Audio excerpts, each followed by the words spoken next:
Did you want to go to the VOR at Peoria, or did you just want to go direct to spinner? We're going to use those VORs today, 6 for Alpha. Okay. Oh yeah, okay, so the course is to my right, so we're going to stay to the right. So if you're heading away from it and it's a from, that's still direct sensing. If they're opposite, you're heading away from it and it's a to, or you're going towards it and it's a from, then it's reverse sensing. Okay, that's a lot easier to remember that way. Yep, so bring her down, there you go. Looking good. Oh man, that gust sucks. Hey, you did it perfect. Left wheel on first, so get a little bit of left aileron correction in. And then as you start to slow down, keep that left aileron going in, so that way you're blocking that wind from getting underneath your wing. Okay, that's what that was blowing us over was. Yep. Okay. See? I didn't have to touch it. I'm just showing you aileron correction. Okay. Fuck, that sucked. You did pretty good though. Don't beat yourself up. That was a good landing. I'm not beating myself up. I'm just saying I don't want to do that again. Oh, you'll get more used to it. It'll become second nature to you. Tower, check 01's in the left base, gear down. Check 01, roger, wind 320 at Niner. Oops, too high. Yeah, kind of unfortunate. I think when you moved your seat back to get out of the plane, my whole solo was aiming down into the seat. But it's okay because you can see me butter the the landings either way.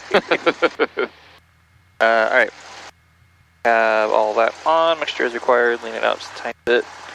Let's go ahead and do the states are in the future. 2nd October 2025. 2nd October 2025. Half left. Out of view. Half up. Out of view. View from 150. 150. All that's good. Go to our map. Should we add our flight plan in here, or are we going to ignore this today? No, you can do that. So have you set your iPad up to talk to the Garmin? Not yet. Alright, so why don't we go ahead and do that, because this will make your life so much simpler. Alright, so go ahead, go into Bluetooth. Will it let me do it while I'm hotspotted? We'll find out, I guess. Should be able to. So, should pop into your devices here in just a second.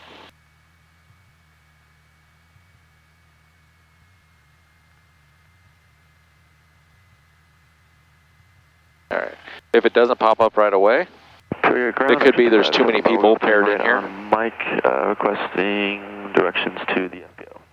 So we can scroll through here and delete somebody who's not been flying. Devin doesn't fly that often, so. GNC 355. Yep, so it should show up, yep, 331 Delta. It's going to ask you to pair. Number 78854. Okay, so yes. Yes up here. Okay, so now you're going to get flight plan data back and forth. So if you change something up here, it's going to ask you on your iPad if you want to load what's on the Garmin. You send something from here to there, it'll ask you if you want to update the Garmin. So send flight plan to Garmin, confirm. So what it's going to do is it'll say message, so hit that. It'll say preview, Peoria, spot. That all looks good, so go ahead and activate it. Okay. Does replace current route? Yep, see you there. Then just make sure it all loaded correctly in here, so SPI, TAZ, zoom it out. There's your flight. Nice. Okay. So if you make adjustments up here, like you do a direct to or something like that, it'll pop up a message on your saying, do you want to load what's off the Garmin? And then it'll update your screen to match. Very nice. Yep, and then the only other one, if you go to Wi-Fi. I have to turn it off for the hotspot, but... Okay, that link that's right there? Yeah. That's your ADS-B. So when you're up in the air, instead of trying to pull cell signal to update your ADS-B, you can link right to the airplane and update your traffic information right there. And it'll also grab updated weather information. If it will work. Very careful not to pull Wi-Fi from this, or it starts becoming like a battery on fire in my pocket.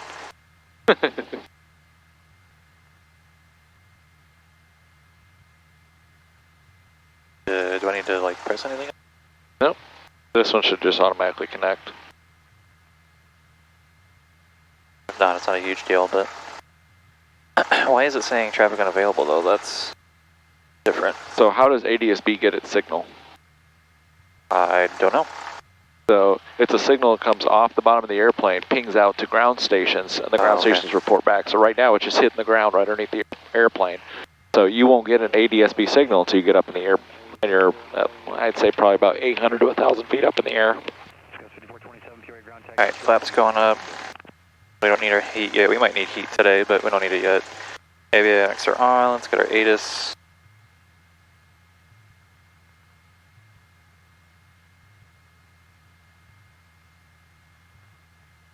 Did it connect finally? No, I don't think it did. Oh, it did. Okay, cool. Very nice. ATIS. Get him back up. Go with ATIS. Runway 13 out of marker out of service. Runway 13 Pappy is out of service. Taxiway Alpha 4 closed between general aviation ramp and taxiway Alpha. By Shekinah, give hotel. Your time information, Hotel 1454 Zulu, wind 330 visibility 10, skies clear. Temperature 16, dew point 7, altimeter 3027. Visual approaching use, landing departing runway 31. Notice airman. Runway 13 out of marker out of service. Runway 13 Pappy is out of service. Taxiway Alpha 4 closed between general aviation ramp and taxiway Alpha. By Shekinah, give hotel.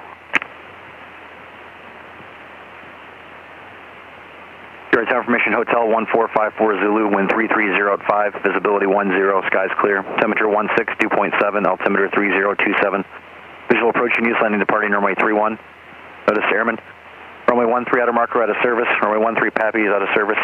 Taxiway Alpha 4 closed between general aviation ramp and taxiway Alpha. By Shekinah, give hotel. Your time information, Hotel 1454 Zulu, wind 3305, visibility 10, skies clear. Temperature 16, dew point 7, altimeter 3027. Visual approaching use, landing departing runway 31. Notice airman. Runway 13 out of marker out of service. Runway 13 Pappy is out of service. Taxiway Alpha 4 closed between general aviation ramp and taxiway Alpha. By Shekinah, give hotel. What'd you get for temp dew point? 16 and 7.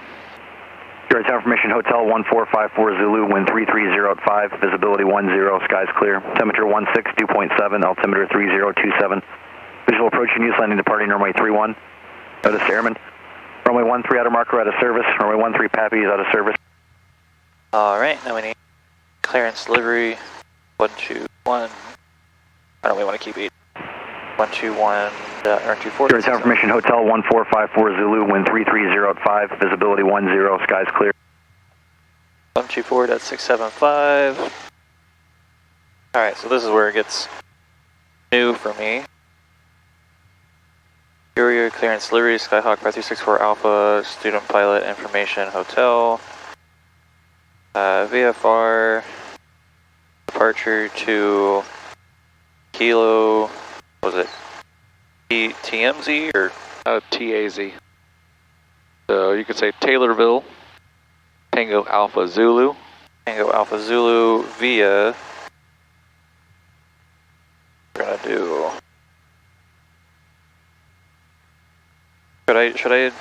should I put in PIA too, or should I just not worry about it? You could say Peoria VOR and then Springfield VOR.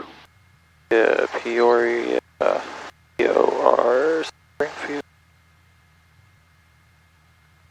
VOR. Do I say requesting flight following, or do they ask? They'll just assume it's flight following on this. Okay. That's all I need to say? And then you'll need to tell them which altitude you would like. Oh, okay, so VFR Kilo Tango Alpha Zulu via Peoria VOR, Springfield VOR at 5,500 feet. Yep. And so he's going to tell you something a little bit different that you haven't heard before, but you might have heard on VATSIM.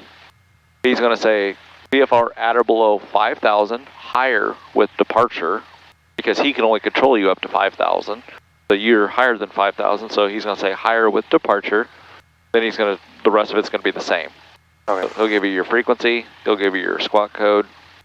So when I respond, do I also say higher after departure, or does I just say at or below 5,000? So you'll say the same thing he says. So at or below 5,000, higher with departure. Okay. And then that should be everything that you need there. And then once you read it back to them, then everything else from this point forward is just a normal flight for you. You're just going to fly it just like you had asked for and be good to go. Now, if departure and approach say something about, you know, proceeding direct to Taylorville, just tell them you'd like to navigate via VORs. That way they don't try to switch you to just go in direct to Taylorville, but tell them that, you know, for training you want to navigate VORs. Okay. If they got something else about it, like they're saying, oh, they got military activity going on at Springfield or something like that, they don't want you to do it, then we'll switch it to direct, which will change our plan a little bit, but okay. We're going to try to do what we want to do. What was I going to do? I was going to say do something. I forgot. Okay. Well, if you think about it, let me know. Oh, I wanted to know what Springfield, they're St. Louis, right? Yeah, it's still going to be St. Louis, but they're going to be on a different frequency. So right there, 126. Out 15. Actually, initial contact, so they might have a switch to 132.575. it's one of those two. I don't know why they've got initial. It'll probably be. You can write both of those down, or just assume you're going to get one of those. I don't remember which one we had last time we did this. Biggie 3, Pura. Pure clearance, Biggie 3, on the Army Guard ramp, looking VFR departure, 1,500, 180. Eventually. 132.575, or I mean 126 to 15 is a lot maintain easier. VFR below 5,000, departure frequency 125.8, squawk 0232. Alright, maintain VFR below 5,000 feet, departure frequency 125.8, 0232 for Biggie 3. Biggie 3, you're back correct. Alright, ready? P-Ray clearance delivery, Skyhawk 5364 Alpha, student pilot information hotel, VFR departure today to Kilo Tango Alpha Zulu via Pura VOR, Springfield VOR at 5,500 feet.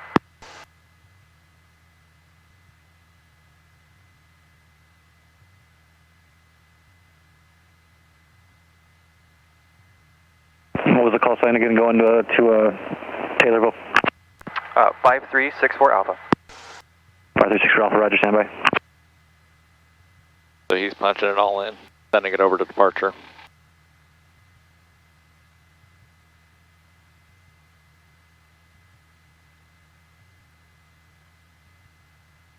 I'm surprised I got that all out in one first try. Well, it was a little fast, so he was probably struggling to write it all down real fast to get it punched in. So usually, you know, break it up a little bit. You could say, you know, VFR to Taylorville, Tango Alpha Zulu via, and then start reading it to him. That way he knows, okay, I got the destination in via this. Okay, my bad. So actually, I'm going to close my window because it is a little chilly. yeah, I figured still warms up a little bit today. Decides to. Sky 6 Alpha, maintain VFR at or below 5,000, expect higher with departure. Departure frequency 125.8, squawk 4615. Squawk 4615, departure frequency 125.8, at or below 5,000 feet, expect higher upon departure. 6 Alpha. Sky 6 Alpha, you're back correct. I didn't know the terminology, I forgot how to say it as soon as he said it. What is the terminology again? Higher than? Or? You just expect higher. Expect higher, okay. 4615, that's what you got to, right? Yep. Pure clearance, 2615 to St. Pete. 5. Alright, we've got a squawk code, below 5,000 feet. And if you can, so when you read back that clearance, try to read it in the same format that he gave you. Coming down, so start at the top and work your way down. You kind of went backwards with it, which you got the information out, but try to read it in the same format as him, because he's just going to look at his clearance as you read it off and make sure you read it correctly. Yeah, I always read it backwards, so I gotta start doing that. You're back correct. Just don't do taxi instructions that way. Oh yeah. Fair enough. Alright, altimeter's set, we've got our ATIS, we've got our squawk, ATIS is on, radio tested, taxi light is good. Let's get our taxi light on. We'll wait for our nav and strobes. We'll do a brake test, attitude indicator test, and HSI compass test. First we got to contact ground. 027. Visual approaching you, landing departing runway 31. Notice airman. Right. Where would you like to go today? So weather was telling us. Oh, let's not do KI, let's do KIA. Go on map.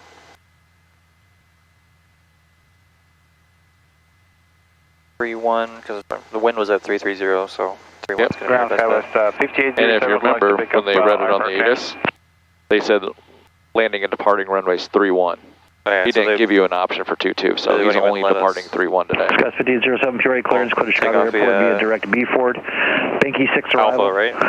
Sure. Maintain That works. 5,000. Expect 13,000, 10 minutes after departure.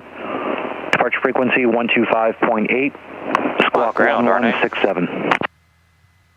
Why can I hear Good him? shot arrival airport via B Ford, Picky 6 arrival, climbing 5, expect 13 and 10. He's using the same radio. Squawking 1167. But I can hear the other plane. 5807. Skies 5807, Yeah, it's back kind of correct. weird. I think he's calling on ground instead of clearance delivery. That's what I'm thinking too. Ground, Torch 95, instruments to Volkfield, please. Torch 95, Pure 8 clearance, clear to Volkfield is filed, maintain 5,000. Expect 16,000, 10 minutes after departure. Departure frequency 125.8. Squawk 2123. Torch 95, clear to Volkfield, that's filed 5,000, expect 1610, departure 25.8, squawking 2123 with Hotel Alpha 5 ready for taxi. We can take the intersection. Torch 95, read back correct, runway 31 at Alpha, intersection departure, taxi via Alpha. 31 Alpha, intersection via Alpha for Torch 95. PR ground, Skyhawk 5364 Alpha at Byerly Aviation, requesting taxi to runway 31 via intersection departure Alpha available. Skyhawk 536 for Alpha, Pure 8 ground, runway 31 at Alpha, intersection departure, taxi via Papa Alpha. Taxi via Papa Alpha, 64 Alpha. Skyhawk 6 for Alpha, verify information hotel. Information for hotel is current, 64 Alpha. Roger. There you go. Alrighty. Let's get on schmovin'. I did want to put in the Peoria VOR to here before we... Okay. We'll do that after we do our run-up. Let's get moving. Yeah, that's fine. Yeah, get yourself your parking spot out there. Clear to the left, clear to the right, clear straight ahead. Turn us around, do our brake test. That is a beautiful jet. Can I have one for my birthday? I'll trade you. Trade ya. Brake test. Makes you good. Would you like to do your brake test? Sure. My airplane. Airplane? My airplane.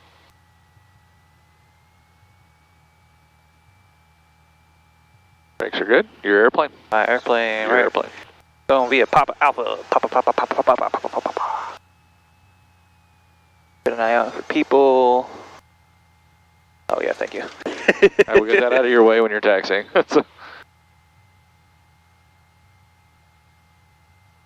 Don't want to clip our wing. Nice. Mr. Pilot Man. All suited up. Alright. Look at you, Mr. Fancy. Turn craner turning the direction of the turn, balls in the opposite direction. Good turn on the taxiway. Turn craner turning the direction of turn, balls in the opposite direction. Get on to our yellow brick road. Ooh, he's taking off. Yep, he's going to take off at Alpha. I saw a 3-engine pod one the other day. It's, a C-130. Yeah, C-130, I think. It was huge, flying over Peoria. I'm guessing it was here at some point, but... Yeah, they got a guard weekend going on right now out here. So they're doing a bunch of training exercises out here with the guard. Nice. So, and that was part of what the helicopter wake turbulence thing was that I sent out. Ah, because they're doing a lot of... They're doing a lot of stuff this weekend, and they're Yeah, look who's spinning up right now, yeah. Yep, so that's Biggie, and then that's Torch. Okay. Yeah, I said I like your plane, Torch, and then Gavin yelled at me for that. Yeah, typically Tower doesn't want anybody talking on their frequency other than to them. Yeah, that's my bad. That's all right. It's you know, if it's no talking going on, you can relay a message like that, but try not to talk on a tower frequency other than to tower. Sometimes it annoys them. Expect wake turbulence. Yeah, by the time you get all ran up and we fly out of here, it's gone.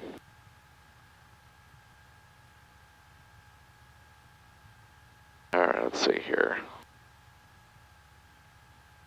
Next weekend. Clear to the left, clear to the right, clear straight ahead. Let's Going straight in Alpha. Alright, we'll see if we can get another person solo this week. You can do it, Olivia. Believe in you. I'm trying. She's shooting for Wednesday or Friday. if she chooses I got an open cross country scheduled for Sunday, just in case she wants to try and dive into it. But I'm kind of waiting to see when I solo her. If I solo her on Friday, she's not going on Sunday. Yeah. Because she needs a ground session like what you had. You've got flight sim experience, so you've got a little bit of knowledge ahead of the fact of what she's got, so. Does help quite a bit. Alright, run up test, brake set, I'm on set. Fuel set to both, fuel set to both. Trim set to takeoff, trim set to takeoff. Flight controls, up, down, up, down, up, down, left, right. Flight controls are good. That's theater lights. Theater lights are good. Instruments, good, good. Won't see it, good, good, good. I really wish they'd fix this fuel tank. I'm tired of seeing it always low on one side. 090 is the same way in the right tank. It always reads 0. Yeah, really not good. Good, good, good. Here this is, let's see, it's 1 bar. Good, good, good, good. Won't work, not yet. Good, good, good, good, doesn't work. Alright, instruments are good. Make sure best power, make sure best power. 1800 RPM, on the brakes. 15, 16, 17, 18, 18, alright. And max test, drop. Less than 125, bring it back up. Less than 125, bring it back up. Both are within 50 of each other. Max test good. Pull it out. Oh, check vacuum, that's right, put it back up. Vacuum good, amps, volts good. Fuel flow good, still no EGT. Because that one's also broken. Idle check. Good. Bring it back up to 1,000 and we're good. Throttle friction's good and we're ready for pre-takeoff. So pre-takeoff, flaps up. Make sure your best power. Fuel pump's off, we got a squawk code. Heading bug 3-1, but we should probably change it. What would that be? 280, because that's probably going to be our turnout. 4, 5, 6, 7, 8. Okay. Doors and windows, good. Landing light on. Nav, strobe, taxi off. Lights are good.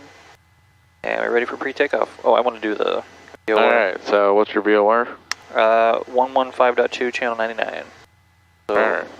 So you got 115.2 in there. oh, it's already there, okay. Yeah, so flip that over to active.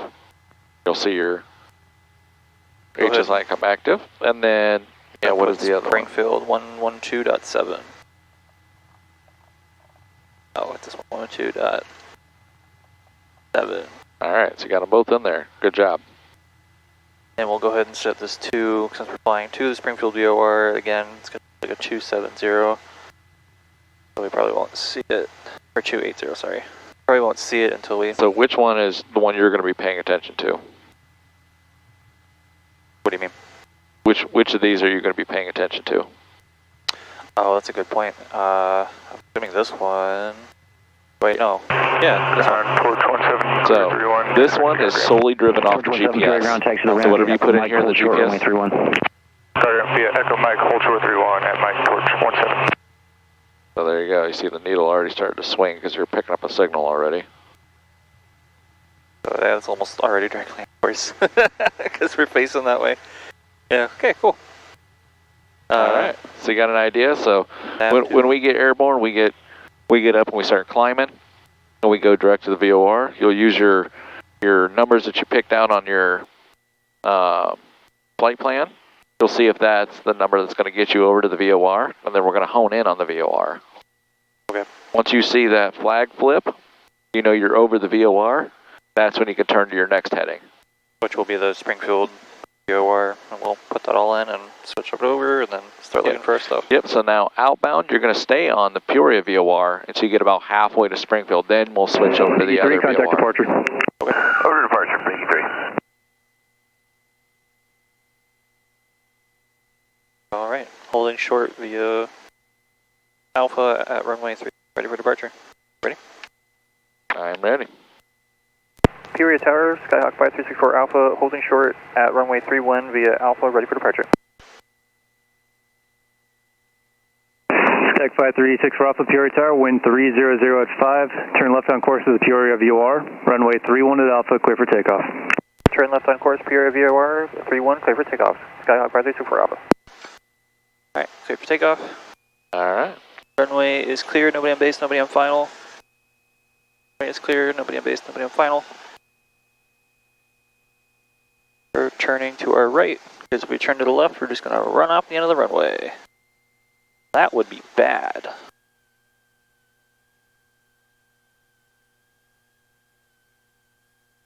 What you doing over there? I saw the overhead lights were on. Oh. So somebody had left those on at some point. Not that it's a big deal, but... Hey, look at the big guy. Alright. Wind's a little bit in this direction. This is how you take off. Full power. Ooh. What was that?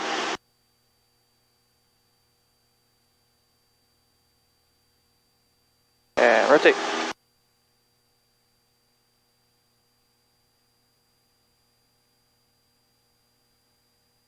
A little gusty. A little bit of trim. Pitch for 75. Bring us up to 73.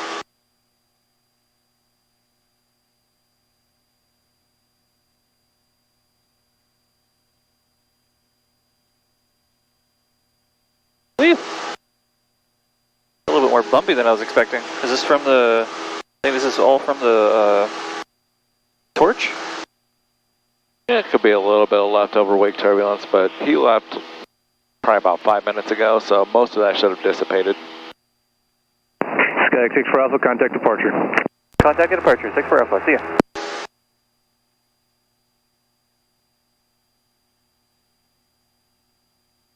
Alright, 1,700, 1,400. St. Louis departure, Skyhawk 5364 Alpha, just off of KPIA at 1,500 feet. So 5364 Alpha, St. Louis departure, radar contact. Did you want to go to the VOR at Peoria, or did you just want to go direct to spinner? We're going to use those VORs today, 64 Alpha. Okay. Alright, so this is saying course is to the right.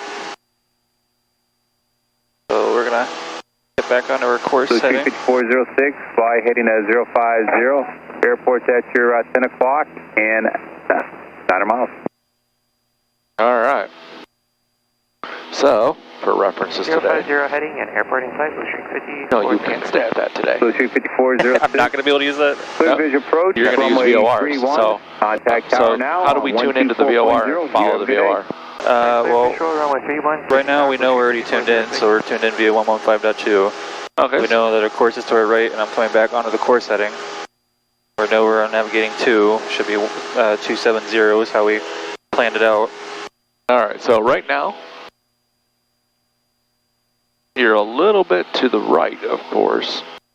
So, if you were to fly straight to it, now what this is going to be a kind of a deep turn coming over. Stay at your standard rate turn on the way back, and then we're going to hone in on the signal. So right now, if you fly a 280 heading, you're flying right to that VOR. Now you're close enough to the VOR right now, you're going to start entering that cone of confusion. Stay on a 280 heading until you see the flag flip, and once it flips over to the barb and then flips to a from, then you know you just passed the VOR and start your turn. I'm going to go ahead and turn off my landing light. Got to do the rest of my checklist, but we're still climbing, so climbing.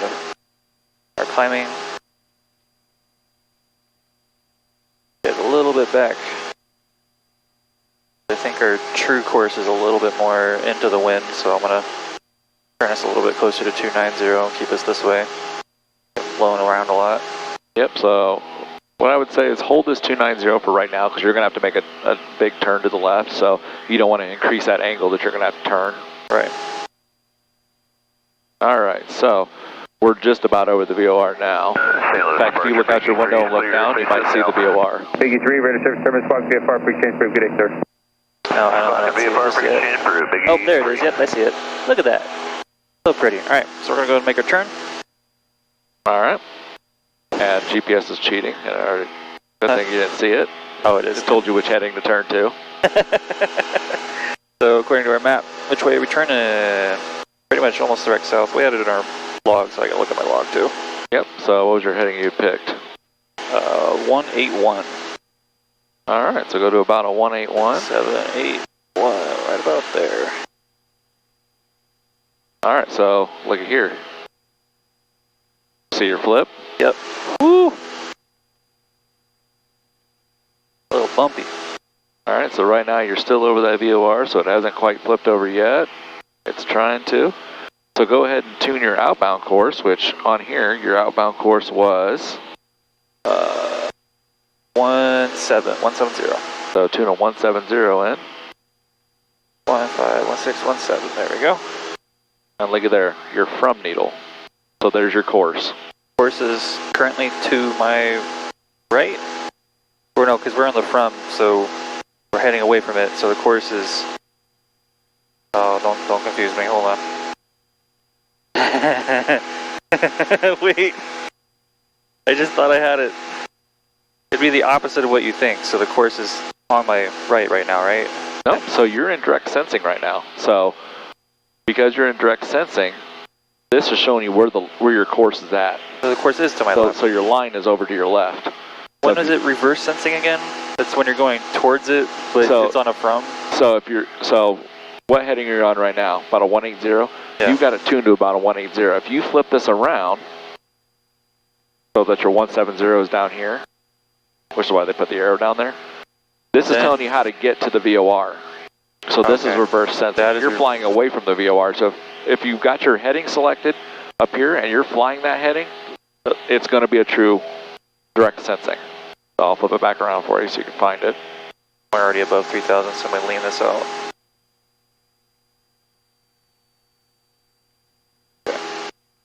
So yeah, okay, so the course is to my right, so we're going to stay to the right. So if you're heading away from it and it's a from, that's still direct sensing. If they're opposite, you're heading away from it and it's a to, or you're going towards it and it's a from, then it's reverse sensing. Okay, that's a lot easier to remember that way. Alright, so you got your line just off to the side there, so your heading and that might be slightly different, but you're also really close to the VOR, so the closer you are to the VOR, the more sensitive your needle is going to be. I want to turn this off. No iPad.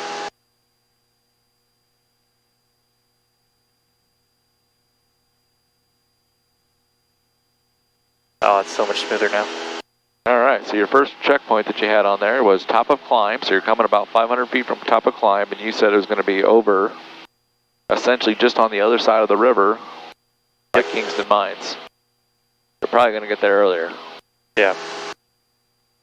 This engine doesn't feel like it climbs at that rate. It feels like it climbs a lot faster because it's new. But maybe that's just me. Yeah, I don't remember if this is a fairly new engine or...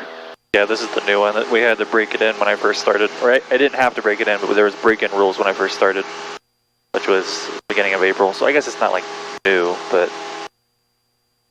And our cruise speed was, what was it, 2400? Yeah, what'd you write on your sheet there? 2500. 2500. So we can't even hit 2500 actually. But now we're just gonna... You might once you level out. Oh, I see what you mean. We're gonna increase speed as we... Yep, so... Alright, so we gotta... Alright, so... You reached top of climb a little sooner than what you had predicted, because you had predicted just on the other side of the river. So that means...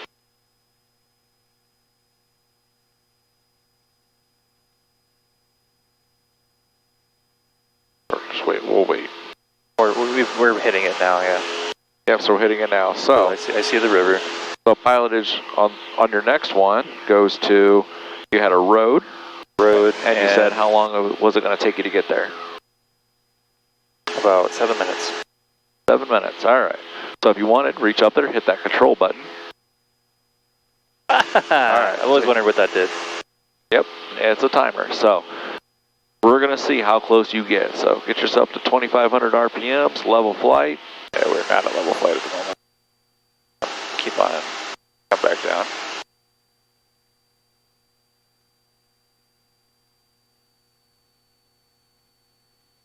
Watch my speed while I do this. Was it 170 on my outbound? So 170 on the VOR. A little bit of a 1 heading, but yeah. Yep, so there you go. So 170, so that's the VOR needle. So pretty much right on right now. So you're on that Victor Airway flying. 2,500 RPMs. All right. And what did it say your ground speed was going to be at 2,500 RPM? Ground speed 114. True airspeed or ground speed was. Where was it? Ground speed 111. All right. So.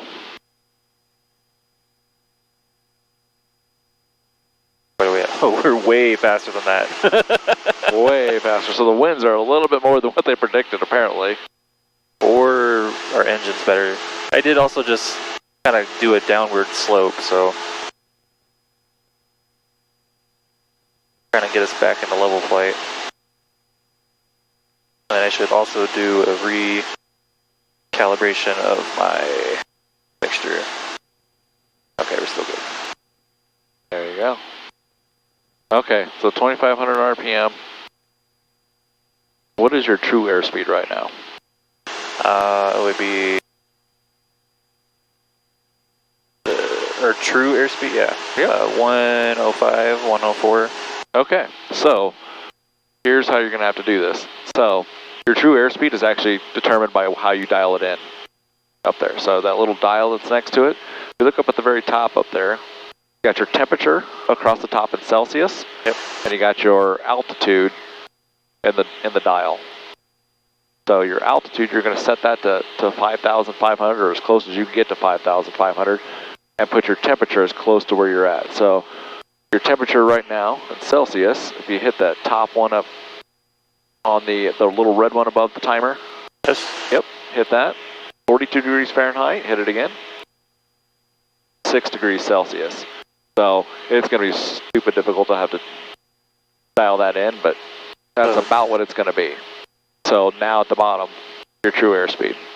110. Okay, so what is your true airspeed that you had figured? Our ground speed was 111. Our true airspeed was 114. Okay, so 114, that's pretty close. Only up by a couple knots. And let's see what this says now. 129. Okay, so the winds are a lot stronger than what they had predicted. So this is going to mess with your timing just a little bit. But 7 Juliet Alpha, regardless, so here's your VOR needle. To the right, this will get you away from my departure. So where are we at in relation to that VOR? To the right. We are a little this way. We need to go this way just a tiny bit. Okay. So let's do that just a little bit. All right, now we're also going to back that up with, we're looking for a road. Yeah, and then we said Havana was going to be off to, I'm going to flip it around so it looks more like your flight. Oh, thank you. That's much better. Okay, so you got your road with Havana off to your right. So, do you see Havana? That town over there with all the silos and buildings? Yeah, most likely. So, how can we verify that? So, we see Havana here. We see a road and a railroad paralleling each other. Do you see those two? And it's also going through the lake. Or the river. That's kind of a bigger piece of it. But yeah, I can see the railroad right there. And you see how this road kind of curves around with the railroad there? Yep. So that's that road. So we're roughly in about this area. So if that's correct, that should be Manitou. Because it's right on that road. Coming around right before it bends. Yep, I see him. With all the silos. RV 169 Foxtrot Sierra 4,500. 16 Foxtrot Sierra St. Louis approach. So this is pilot. Pilot looking out the window and saying, where am I? What's going on? 3028 for 169er Foxtrot Sierra. So we'll continue going until we find that road that goes straight into... I think it's this big white line, isn't it? maybe. Yeah, so yeah, you got that curve in the road. Yep. Comes around, that's probably it right there, that curve in the road. Yeah, we're going to get there much sooner than anticipated, but that's okay. Yeah, speeds were just a little off. I've actually got to push us down again to our altitude. Feels like I'm kind of doing this as I'm flying along. That means we're really getting For Alpha contact, Springfield approach 132.57. That was for you. Say again, 64 Alpha? 64 Alpha contact, St. Louis approach on 132.57. 132.57. See ya. 132.57. Right? Yep, and then when you hit that, it should say approach, and it does. And this is St. Louis approach? Yep. Make sure we're not stepping on anybody. St. Louis approach, Skyhawk 5364 Alpha student pilot is at 5,500 feet heading south towards Springfield. So 5364 Alpha, St. Louis approach, Springfield altimeter 3029er. 3029er, 64 Alpha. Alright. So, our line, so this next road that we're about to cross over now, so... That was a little close. I said 734, only about a minute off. Yeah, and they're not quite over it yet, so as soon as you cross over this road, you can reach up, look at your time, and reset it, which will be 2 pushes on the control button, and that'll stop it and then reset it. And we have crossed the road, reset, and start. Alright. Well, now we start timer the next one, so... 347 to left Macon over the windmills, the cone. Alright, a little off our course, so let's go back onto our course. I'm assuming that's Macon. Macon? How do you say it? Mason City? Mason City. Why am I saying Macon? Mason. I can't read my handwriting. Yeah. Alright, so now we're right here. We're coming up on a windmill farm. Do you see the windmill farm? Yep. All right. Windmills. Good old windmills, and your next waypoint is passing right past Mason City, which is on the far end of the wind farm. So if you look at the far end of the wind farm, there's a city right there. That's Mason City. Very nice. And you can confirm that if you look out in the far distance, you should see which city over here. Logan, or Lincoln, sorry. All right, see Lincoln? That's the big patchy, I think that's it over there. Yep. Man, this is awesome.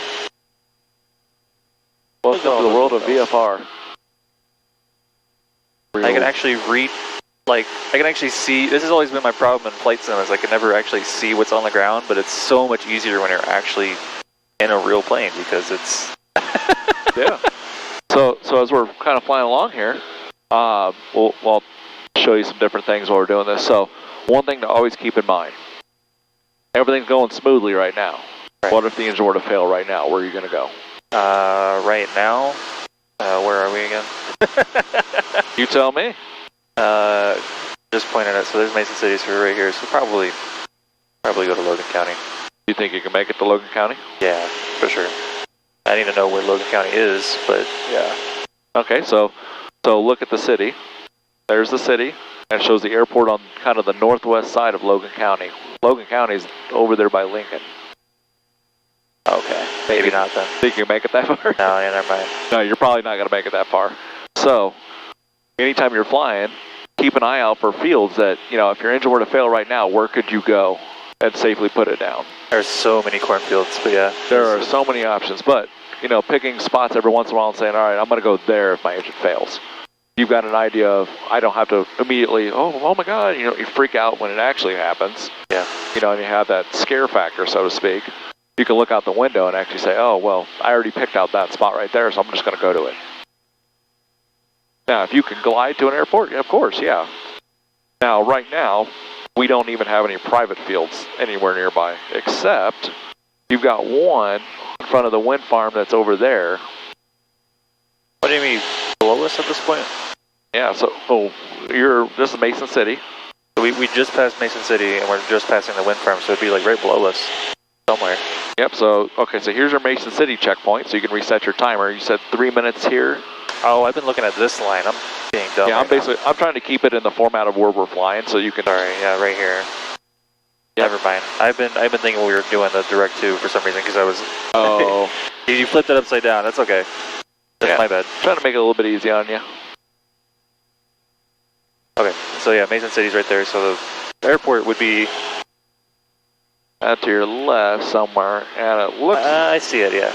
That little patch, I think. A little gray concrete patch. Yeah, very well could be. And then to the right of that, to the right of that, you see the grass strip. Yep. I think that's what that is. Yeah, that's what I'm kind of thinking too. So looking for these strips ahead of time, can you make it to that one? Yeah, I can make it to that one. Yeah, so now you got an idea of, hey, there's a private strip over here that, he's probably maintaining, which is why it's on the sectional to begin with. Get us back over to her. Yep. Alright, so next waypoint, we got railroad / I don't remember what we picked for that. Lake? Why did I pick a lake? What's a lake on there? So you picked... no, the next one is... Oh no, it's power lines, my bad. Yep, power lines. So you got a set of... Oh, the big power lines crossing the railroad, yep. Yep. Alright, so now you get to see if you can find the power lines. I was getting us back into our course again. So I think I see... That is the railroad, I'm pretty sure. Could be wrong about that. Yeah, being able to see power lines might be a problem. Alright, so another thing you can kind of look for, so... Oh, we should definitely tune into Springfield by now, right? Yeah, you're close enough to it. You could probably tune into that. So, okay, so flip it over to Springfield. And now we want 170 still. Alright, so coming out of it, it's 355 going out, so the reciprocal of 355, the easiest way to do it is just put your 355 down here at the bottom one. That'll be right there, right? Yep, right about there. And then we actually need to get back on a course this way. Okay. Still at good speed, still at altitude. It keeps on wanting to go up so badly, so we gotta keep pushing us down. Alright, some other things we can do while we're kind of trying to figure out where our power line and all that's at. Okay, so you got a small little town that's hardly noticeable called Greenview. If you look right underneath my window right here, you got a small little town right here. Ah, I see it, okay. Alright, and then it's got a little thing just beyond it that says golf course. Those are usually easy to spot, so do you see a golf course anywhere? No, I don't. Unless that is supposed to be it under us, but it doesn't look maintained. Yeah, it looks pretty ratty to me. I don't think that's current. Maybe at one point it was a golf course. I don't see it. No, maybe not the best option to look at for that one. Alright. Alright, so let's see if we can find our power line. If I'm looking out the window, it should be coming up kind of like this way. I'm looking for crossing the railroad and maybe they're really just really hard to spot. So here's what I'm thinking. Alright, so look on here. This is your point. Yep. Look for these roads. They got a curve, kind of a curvy road that makes a hard left. You see that? Should be that one right there, yeah. Okay, so that's the road. And right, it's possible it's either under us or right behind us. Yeah, I don't see them at all. So this one might be a little bit tougher for us to spot. Yeah, I'm pretty sure we passed it already. That's going to be my guess, because usually they go straight over to the wind farms. Okay, so... And I see Springfield from here, but... Yep, so yeah, your course goes right through the center of that turn. Yep. Which we are a little... This is showing us a little off course, but... Yeah, close. Yep, and if you wanted to confirm that. Yeah. My bad. Let me go back on a course. Okay. This is all about looking out the window, so we're practicing navigating to the VOR, so you're trying to keep that needle centered. So as long as you keep that needle centered, you're going to be right along your path the entire way. So we passed our last checkpoint, so the next waypoint is over the VOR. Alright, so thinking ahead. So what are we going to do when we get to the VOR? We're going to make a from indication, whatever that line is. Alright, so first. Yeah, so what heading did you pick? I don't think we actually put, that was the one thing I failed to do, was put down headings for, I mean this is 145, so would I put 145 into here, or would I put my true course at 139? That is magnetic heading.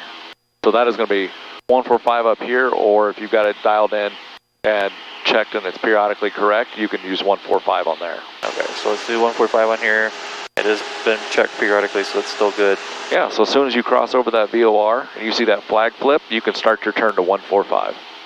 And I have Springfield in sight, so unless St. Louis approach yells at me to don't go over the airfield, should be fine. Well, what's their airspace go to?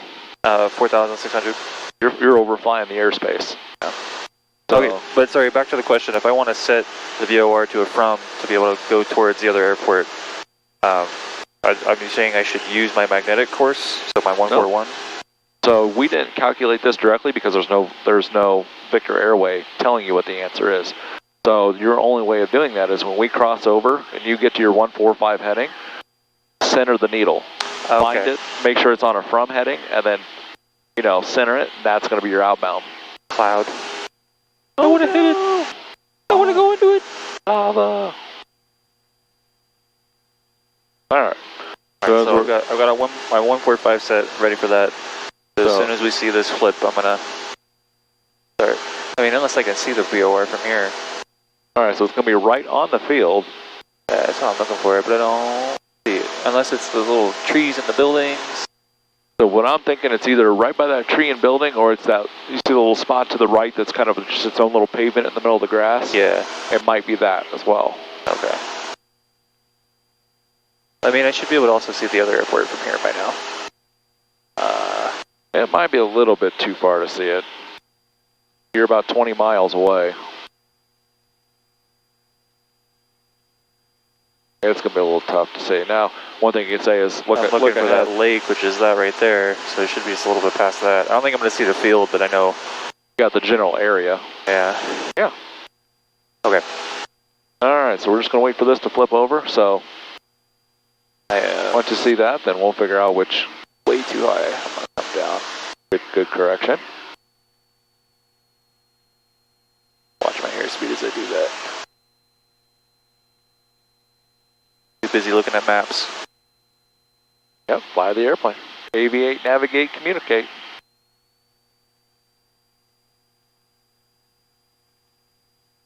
A little bit more down trim. Alright, so what equipment do you need when you overfly a Charlie? Whatever you need for a Class C airspace. Plus a transponder. You do need a transponder? You do need a transponder when you overfly a Class Charlie. I did not know that. I just assumed if you're in Class C, that's Class C. That's good to know. Yep, that's the only caveat to overflying a Charlie is that you got to have your transponder. So now I don't recall if it's ADS-B or not as well, but I would imagine you would need it, but I mean, if you use logic, you're overflying a Class Charlie airport that's launching airplanes out, they're going to want to know you're still there, so that's why you have a transponder. Even if you're just squawking VFR and you're flying through echo above them, they're going to see that 1200 squawk. Alright, we should be crossing it right about now.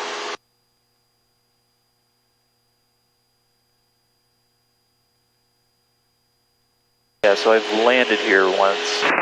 Hello, St. Louis, Funny 6823 Uniform South Taylorville 2000. See how sensitive it's getting right now? IFR Yankee So and for right now, ignore that, just fly a heading. Oh, just keep flying this way? You're in that cone of confusion right now. 6823 Uniform St. Louis. So what's going to happen when it reaches the end? Just put the from there, guys. 5741, Funny 23 So there's your flag flip, so go ahead and turn to your heading. So I see a Chinook spinning its blades down there. That's so cool. 23 Uniforms, radar contact 5 miles northeast of Taylorville Airport. Altimeter is 3029. Say altitude. 2,500 climbing Mooney 6823 uniform. So there's that big old road, so we should be kind of going a little this way. Maintain 7,000. Hey, Crystal, we'll run out file 7,000 Mooney 6823 uniform. So because we're on a flight following, do we need to... Approach Archer 310, Mike Alpha at 5,500, checking in. 310 Mike Alpha, St. Louis approach, altimeter is 3028. Dial that in. 80 Mike Alpha. 23 uniform readback is correct, enable direct adders. My heading. Direct adders, Mooney 23 uniform, thanks. And there we go. Alright, so which radio are you on right now? I'm on the 155. Yep. So you're on the 155 radio right now. Which should match here if I do kind of match. Yeah, you're not going to really know because it's not a true Victor Airway, so... and now we're looking for... What did I put here? I think this is where your lake comes into play. Lake, yep. Which I'm pretty sure is that big lake. Or no, it's this big lake. Because that is where the airport should be in front of it. Is it this one below us or the one up? The below us is this right here. And then that one up ahead is where the airport should be. Wait, no, that's where they're... RV1695. Yeah, that's the second one. Out of 5,100 for 6,500. Okay. 169 Foxtrot. Yeah, because you just left Springfield, so it's right on the edge of the town. 3029, 69 Yeah, there's the Foxtrot giant highway, which it should be all that. Yeah, you see a little like bend in the highway and all that kind of stuff. So. Yep. Let's see, where is your testing facility? We'll just drop them the money now.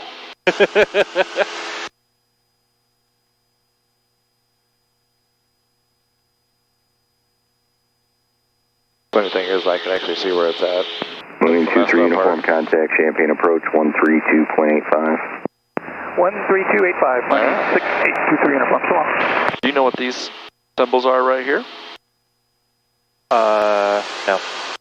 That is a bridge. Oh. So when we get up to this lake, you're going to see 3 sets of bridges going across the lake. Cool. I gotta pick up my horse. While we're doing this, my CTEF frequency for KTAS 122.8, so I'm going to go and put that in here. Yep. Good, you're thinking ahead. Always be ahead of the airplane. Keep this. 42 Zulu, 2 mile final, low approach. Keep that in the background in case somebody's saying they're doing stuff. So we've got that set. We know our ATIS is still current, so we're going to go ahead and assume. Well, let's listen to the AWAS, because he's going to ask you for the weather. Approach runway 31. So weather AWAS is, I'll make it back on course, still way off course. Wait, no, that's still, I think my course heading is wrong, because that should be the lake, and we should be going to the, little off to the right of it, so let me... Yep, so follow your plan, and then we're going to hone in on this VOR outbound. But follow your actual written flight plan that you got on there. Straight up. St. Louis departure, Biggie 3's with you, 1,200, climbing 1,500. Okay. Biggie 3, St. Louis approach, resume on navigation, altimeter 3028. On navigation, 3028, Biggie 3. Which one was that one? For the airport. Or no, that was KSPI, my bad. KTAS is 123.875. There you go. 875. 5, visibility, 10, clear, below, 12,000, temperature, 19 Celsius, dew point, 6, altimeter, 3028. 028.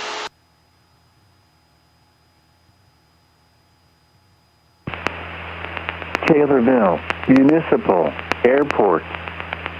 Automated weather observation, 1608 Zulu, weather, wind, 320 at 9er, gust, 15, visibility, 10, clear, Ooh. below, 12,000, temperature, 19 Celsius, dew point, 6, altimeter, 30. Alright. 310 at 9, gusting 15. Yep, so yeah, 320 at 9, gusting 15. 320 at 9, okay. Okay, so you got the weather. So at some point he's going to ask you for to verify that you got the weather and NOTAMs at Taylorville. You've already got the NOTAMs. We checked that before we left. So then you can tell him we got the weather. Then he's going to ask you, do you have the airport in sight? At that point, that's when he hands you off to Unicom.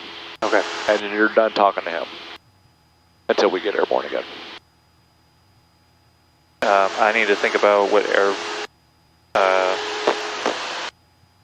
what runway we're going to use. All right, so what runways did they have there? They have runways 18, 36, and 27, and 9. So, oh, that sucks. It's going to be, we want to use 36, but whichever one we use, we're going to have some pretty high gusting crosswinds. Yeah, it won't be too bad. So if we do use the long runway, 36, how much off from the center line is the wind? Oh my God! Somebody meow. Coming in 83 Lima, approximately 9 miles That's a joke. to the south. Going to be in down on nav 36. Okay. We'll go over that when we get on the ground. Yeah, whatever. Sorry, we want 36. The wind right now is 320, so it's 40 degrees off. Alpha Taylorville Airport's 12 o'clock, 10 miles. Just let me know when you see it. I have the airport in sight, 64 Alpha. Yeah, 64 Alpha, roger. No traffic between you and the airport. Radar service terminated. Squawk VFR. Frequency change approved. Squawking VFR, frequency change approved. Have a nice day. See ya. Alright, squawking VFR, frequency change approved. Wind landing runway 36. Going to be doing a power off 180 from the downwind. Formic Lima, Lawrence. Okay. So are we over our point? We are over our point. All right. Do you know how long it's going to take you to descend? I should start descending now. Okay. So, do you know how to quickly figure out how long it's going to take you to descend? Your vertical speed, so if you're doing 500 feet per minute, then we will assume it'll take us from 5,000 to 2,000, that's 3,000 feet. So if we want to do 500 feet per minute, we got to do 2 minutes per 1,000, so 6 minutes-ish. Okay. Do you know about distance, how to figure that roughly? How many feet are in a nautical mile? All right, so I'll tell you the quick way of learning it.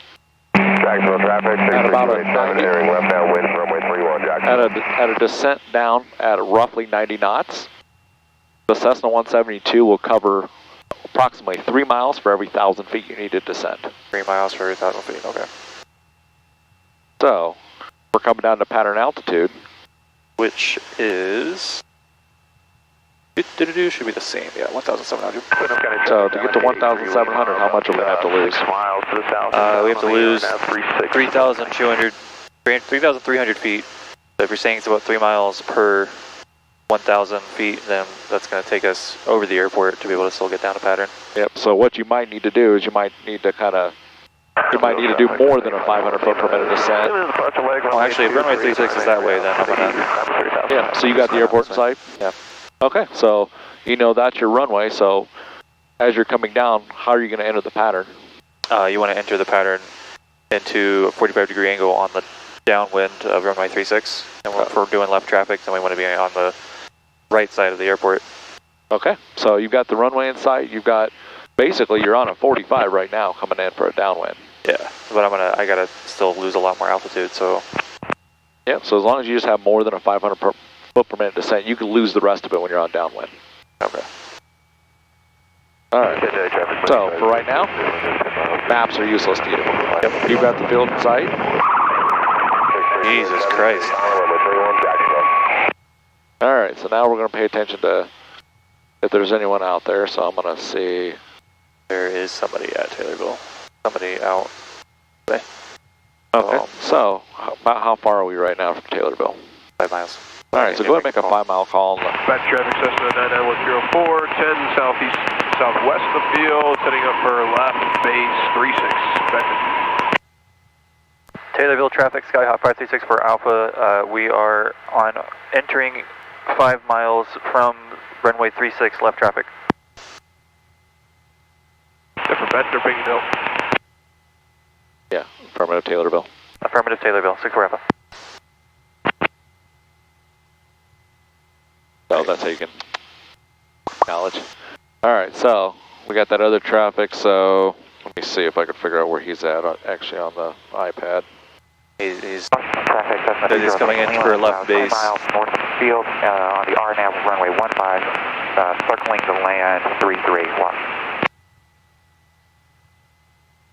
Okay, I think I see him. So we're going to come in on the downwind here. We're going to look out for him. I'm going to bump it in so we can kind of get a better view on him as we get closer. Yeah. Oh, Jesus.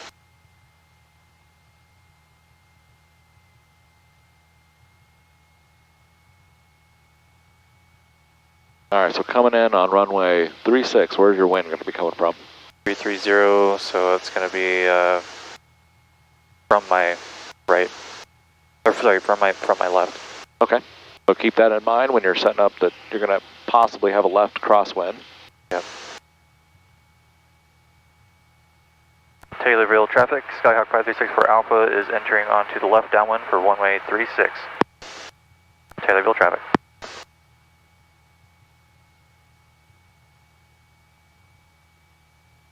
Still got to descend. Down to 1,700.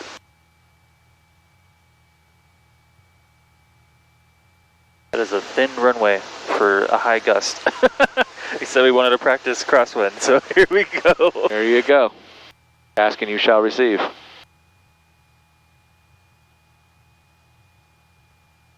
gonna have to really extend this downwind, probably. Yeah, you might have to extend it a little bit. All right. Traffic south 0 Tango Lima is about 7 to the north, RNAV 15, circle 33, Washington. There's my 2,000.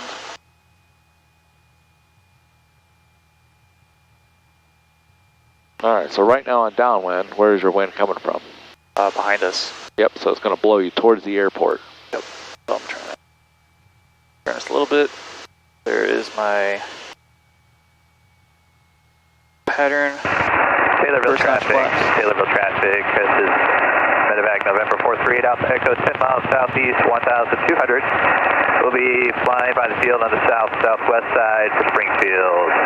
Taylorville traffic. Taylorville traffic, Skyhawk 5364 Alpha is entering on a left base for runway 36. Taylorville traffic.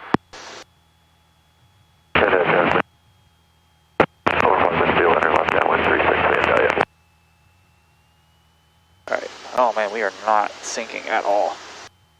Yep, so get some power out if you need to come down. I do need to come down a lot. Alright, I'm looking for that helicopter.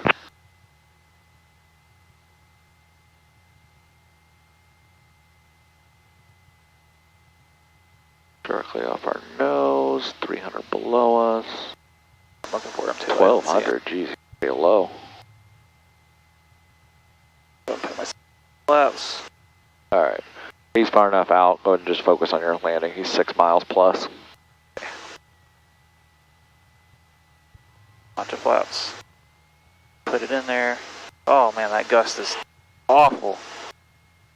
Alright, so line yourself up, going down, left aileron. Yep. I'm actually yeah, you're going to have to get back to the center line first, yep. Flip this just a tiny bit.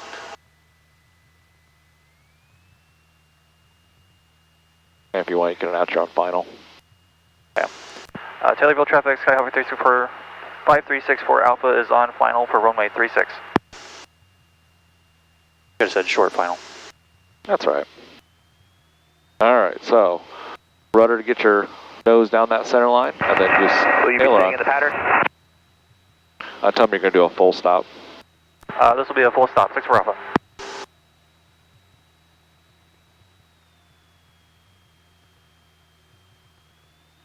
Today, Chatter 25000 Lima, left downwind 36, stand out.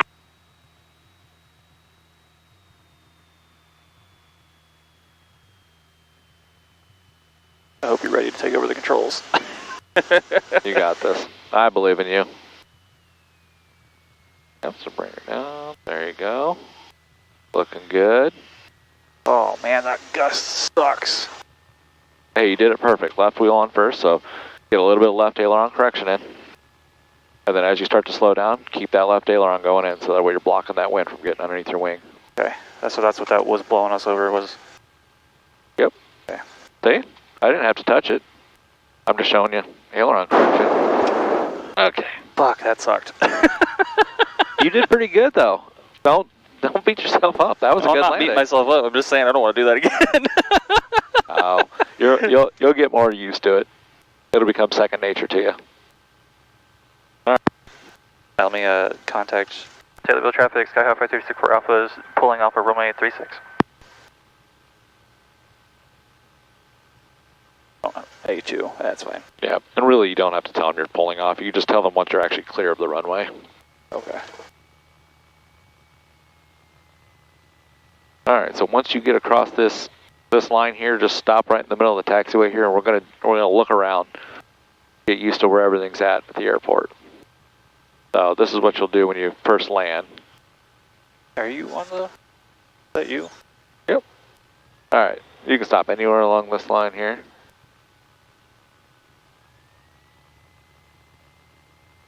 Oh, that's the wind doing that. Okay. Damn. Vandale, yeah, Cherokee 29 uniform, 10 miles to the northwest, in the left downwind, full stop, runway 36, Vandale, yeah. Okay. Wind. Wind correction. Alright, let's do our... Get our flaps up. Strobes, keep our strobes on. I can do our taxi light. I did not turn on my landing light. Fuck.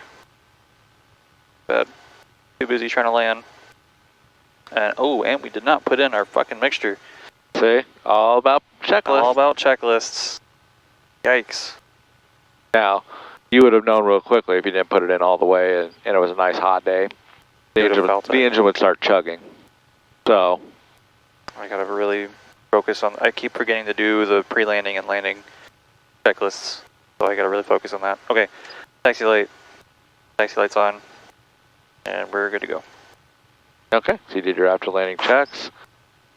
Alright. Taylorville traffic, this is medevac November 43 at Alpha Echo. Currently, about 3 miles southeast, 1,300. We'll be past the south and southwest field for Springfield. Taylorville traffic. Alright.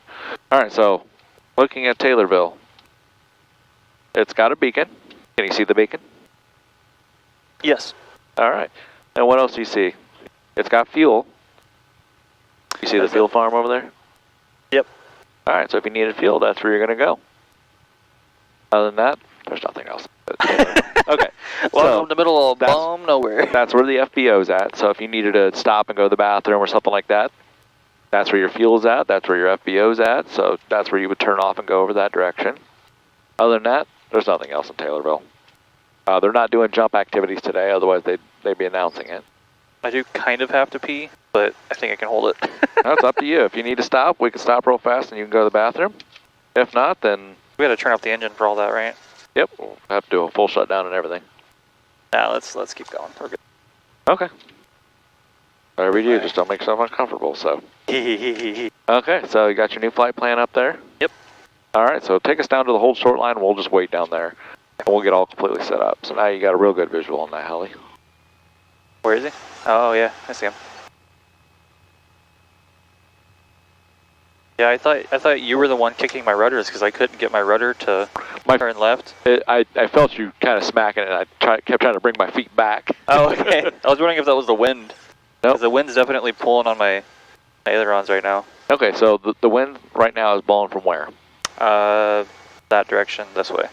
Okay, so for crosswind correction, for you it would be the other direction. Yeah, so you want to go against it when it's behind you. And then you want to go forward so that it can't get underneath the tail and push your tail up. So you see how your elevators are down right now? Okay. That's keeping the wind from getting underneath it and lifting your tail. Up, and away. I keep doing the opposite for some reason. This is what I want to do. If the wind was coming from this direction, I would also want to do... Yeah, you'd be into the wind, and then you'd be neutral ailerons. That way it just blows right by and it doesn't grab the back end of your ailerons. What you mean? Yeah. A little hot and open it up for a second. Take a breather. Alright, so now the way back is going to be a little bit easier because it's familiar territory. So, and this one's going to be a straight line distance, so all this one's going to be is picking out your waypoints. So, or just do the VOR and call it a day. I wish we could. I mean, you could. Okay, so you're going to cross a couple VORs on the way back because that was some of your checkpoints, but we don't have anything that it will be constantly changing going into the Peoria VOR.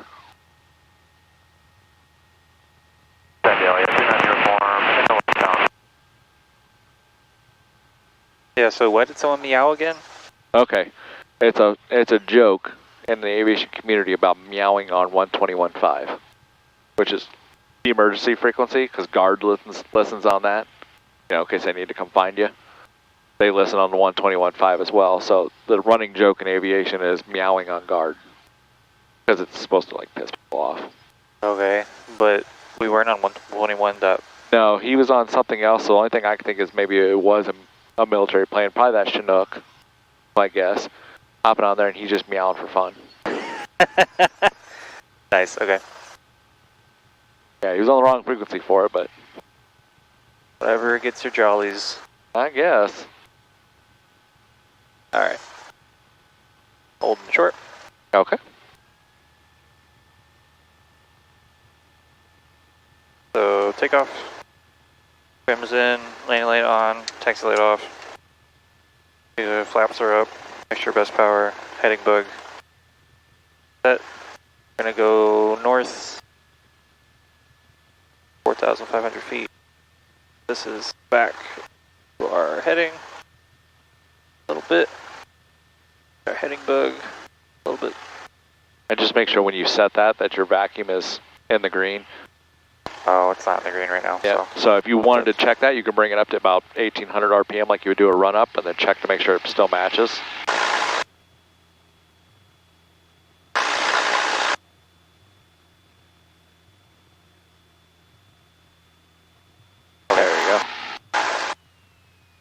Alright. Really had to hold the brakes there. Alright, so game plan going back. You got your flight plan all set up. Alright. For giggles, why don't you put the GPS in? So you can load up your flight plan on there.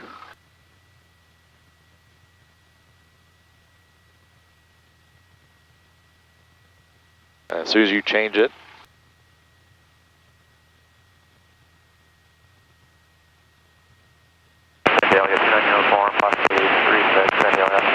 alright, so go to messages. Alright, so if it didn't do it, then what you got to do is hit that and hit panel. Boom, now you got a new message.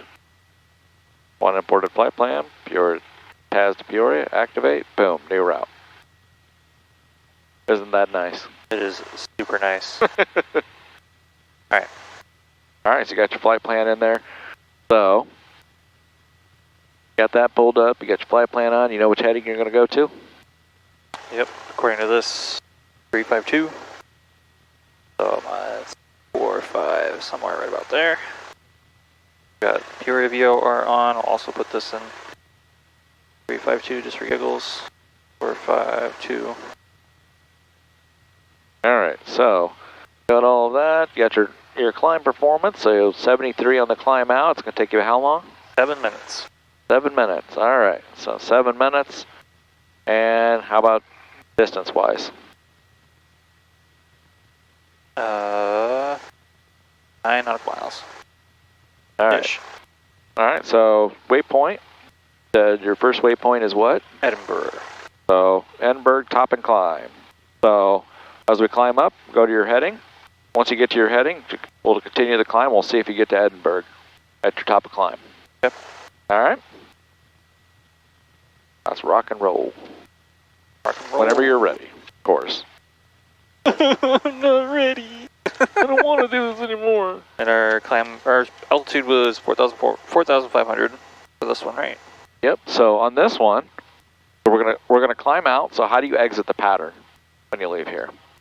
You reach 300 below pattern altitude, then you make your turn onto crosswind, and then you can leave on the crosswind. So you can depart either straight out or within, I believe it's 10 degrees of either side of the runway, or you depart off the downwind if you're going the other direction. Okay. For you, it's going to be pretty much just turning right to your heading. So you're giving up to 10 degrees on that because they figure you're turning crosswind anyway. So, but it would be still straight out. And how far straight out? It's 5 miles, and then you can make your turn, or is no, like... there's the pattern. Okay. Beyond the pattern, there ain't nobody else coming in. So, and then after you get airborne, at any point you can contact. This approach. Yeah, what was it, Springfield approach, or is it still St. Louis? Oh yeah, you're right. Is it? I don't remember what they call themselves. If you click on TAZ, and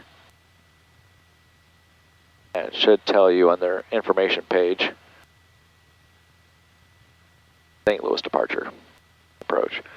So you'll contact St. Louis departure, just like you would if you were out of Peoria, and then request VFR flight following. Typically how people do this is, in case he's busy, they'll say St. Louis departure, Skyhawk 536 for Alpha, just off Taylorville, your altitude with a VFR request.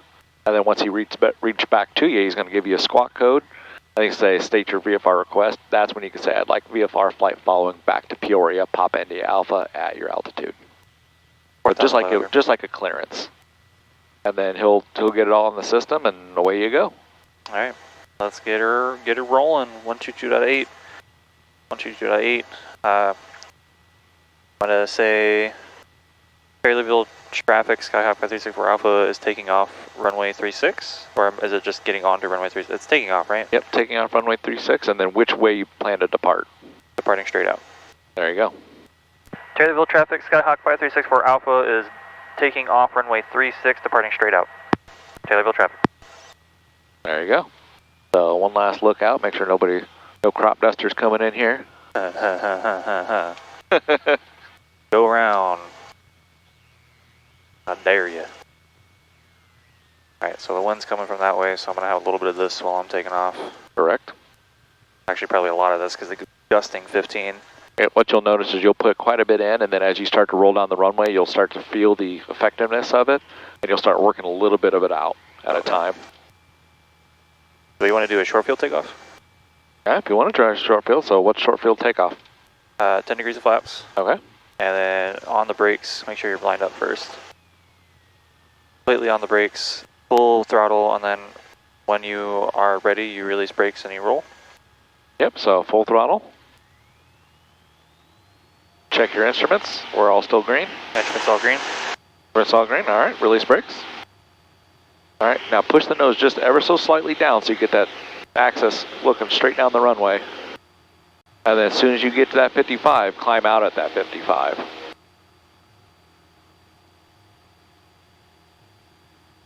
Oh, I feel it. That was interesting. All right, so climb out at 55. Keep it coming up. A little bit more nose up. 55. All right, so keep climbing, and I'll tell you when you're clear of your obstacle. Whew, heavy wind. All right, you're clear of your obstacle. All right. So first get the nose down so you can build that airspeed. You don't want to lose your flaps until then. And pick back up my airspeed. All right, now it's a normal climb out. And we're going to wait till we reach pattern altitude and turn. Still St. Louis approach, right? Sorry. Yep. So give yourself enough time to get settled on your course and everything, and then go ahead and call them.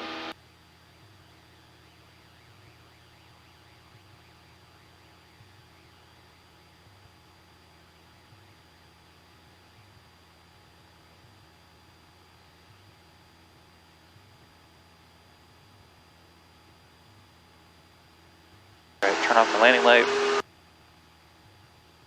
Oh, wind. Alright, and what's your heading? And our heading is going to be 349. Alright, so or sorry, no, wait. Yeah, 349. Alright, so get yourself set up on your heading. There we go, 349. Alright.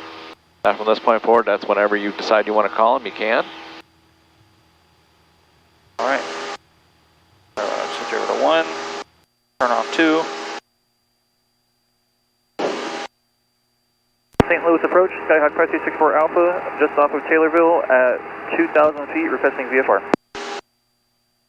Our 536 blast, on approach there, I didn't hear that. said say your request, so tell me what flight following. Flight following to Peoria, 64 Alpha. It'll ask you altitude. Number 64 Alpha, squawk 0253. 0253, 64 Alpha.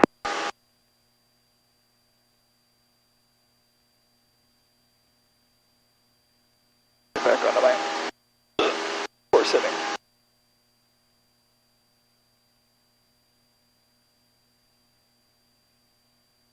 Yeah, he didn't ask for altitude yet.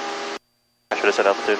No, he'll read you altitude when he gets radar contact on you. Squawk 64 Alpha, your radar contact 2 miles north of Taylorville, altimeter 3028. 303, 64 Alpha.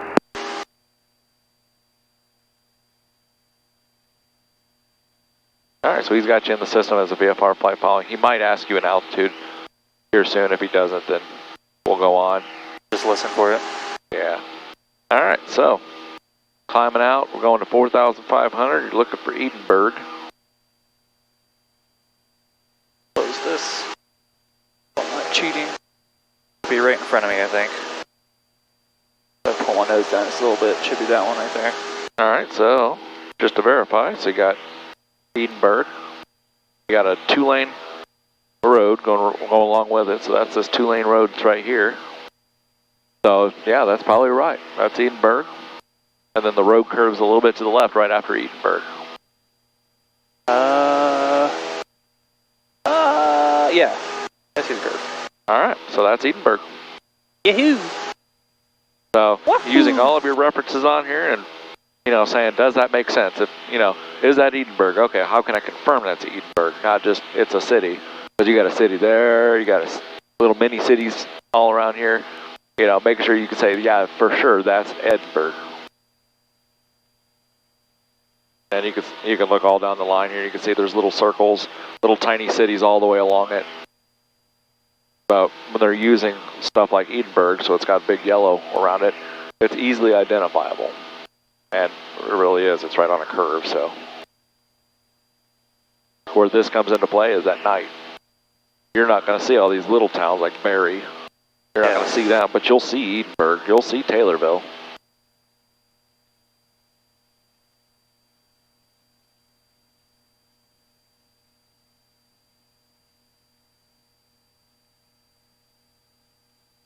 Time for the headwind.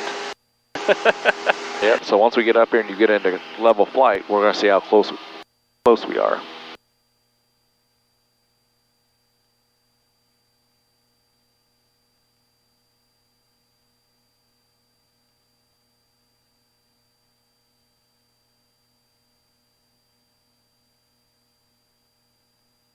I think what's really going to shock you is when you get to night flight. Why? It's going to be amazing how far you can see out in the distance. Okay. Makes sense. You'll be able to pick up beacon lights in places like Mount Holly, 40, 50 miles out. Just because places like Mount Holly can spend money on decent equipment. You won't see Peoria's beacon light until you're 10 miles out. It just blends in with everything. Why can't? You would think Peoria would be able to spend more money. Why can't they? You'd think. I have not the slightest clue, but is the airport by the government, or is it by is it privately owned? I think Peoria Airport's privately owned. Is it? So Metropolitan Airport Authority owns both Peoria and Bloomington airports, and also operates Mount Holly. So they own all three of the airports. They are state funded and federal funded. So as funds get released, then that's when they start making upgrades. Okay. Right now, Chicago's hogging all the funds. Yeah, that makes sense. They've had some major improvement plans go out. They've gotten the funding through the feds, but the Fed money has to go to the state first, and then the state releases it to the airport, and the state's not releasing it to the airport. They've got the money. They're sitting on it. They're just not giving it to us. Alright, so that's Edinburgh. Alright, so kind of a little to the right of it, so it's pretty much perfect. Alright, so you're right over that. So as soon as you cross that waypoint, then you can reset your timer. We had it at 0, so We'll see how we do on this first one.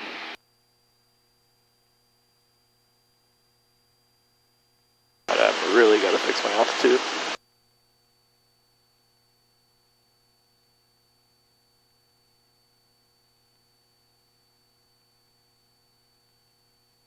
Alright, so let's go ahead and just start it. Okay. And I already see the next waypoint. It's that big old tower. Yep. Well, there. Found your tower. That was easy. We also said that was also going to be the 100-degree radial out of spinner. So if I turn this back into 127, and we turn this to 100, we should see that to and from flip as we go across it. Yep, and you're going to see that needle come across, go to the center, and then it's going to flip, and then it's going to go right back away from you. So that's when you know you've definitely crossed your waypoint. Clouds. Yeah, you'll be fine. They're not close enough to you. What's your requirements in Class Echo? St. Louis approach, this is Piper 310. Below 10,000 feet, 3152. 3 nautical miles, visibility 1,000 feet below, 500 feet above, 2,000 feet away. 25.8, altitude at our discretion. So you got your 2,000 feet away, but the other two are reversed. 1,000 above, 500 below. above, So 500 think below, up, sorry. down, left, right. That's the easiest way I remember it. So hard to remember all this stuff while you're trying to fly, there's turbulence going on, you're trying to look for waypoints. See? Welcome to being a pilot. No autopilot. No autopilot. Not now. October you'll have, well, November you'll have one. All October this plane's going down for a new autopilot. When am I going to fly? Yeah, you have to find something else to fly. Or maybe I take a month break and try and recoup some funds. That might not be a bad idea, honestly. But I don't want to take a break because I don't want to be rusty, especially when trying to do like night cross country or something. Yeah, that's the only downside of it. But you can also use that time to study and get your written where you want, and then whenever you're ready, you can go take your written. Yeah, I could just do that. Just spend all of October getting my written. What I would say is what you could do is you can knock it down to maybe, if you want, every other week, you know, recoup some funds and then go into that, because then you won't stay quite as rusty if you're gone the whole month, but we can pick a different aircraft to fly in the meantime. Yeah. That'd be a bad idea. I'll think about it. So most of the Cessnas are going to be about the same. So if you're looking for something where the panel stays about the same, I would say probably 090 is going to be the closest. So smaller engine. The speeds are all about the same though. I don't like how fast we're going. I almost hit the yellow. I know that's just like the wind hitting us, but bring us back down just a little bit. Oh, jeez. Why was it so bumpy on the way, or going there, but on the way back, or way here it was fine, but why is it so bad on the way back? Alright, so what creates turbulence? Uneven, like the degrees difference per layer, and if it's really high or really low, that means there's a lot of unstable air that's coming up, going down. Yeah, so it's like thermals raising off, say for instance, these cornfields that are out here and whatnot, or whatever fields they are. We're going to say they're corn for lack of a better term, but yeah, you got your thermals coming up, and those are caused from the sun heating the surface and causing warmer air to rise faster than the cooler air.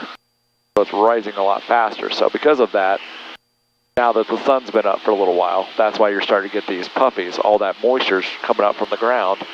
They're reaching their point where they're, what do we call that? Where the layers start? Stratus, right? Or so where the layers are actually forming, at what point do those clouds form? Oh, the saturation point. Okay. Right? So that's right at when temperature meets dew point. So that's why you're seeing little clouds form here, is because they've reached the highest they can go, and that's where they're forming. They've reached that saturation point, and they're just warping it up. Yep. All right. There's our tower. So we're waiting for that radial to come in, so there's Springfield out in the distance. You know the VOR is over on the field over there.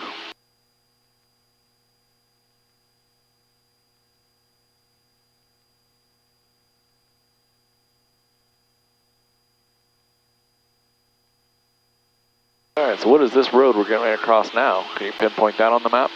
Highway. That big one right there. Yep. So is that after your waypoint? Yeah. Okay. Oh, once you know that, look at there, your VOR is starting to come in. Gosh, how a plan just comes together. So love it when a plan comes together. Yeehaw. Yep, and so if you look at that, so where your point is on here. Yep. You got a little town just before a creek. Before then, oh, look at there, little town. Little town. Nice. So that town's gonna be right along that Victor Airway. So our radial should be changing any second now.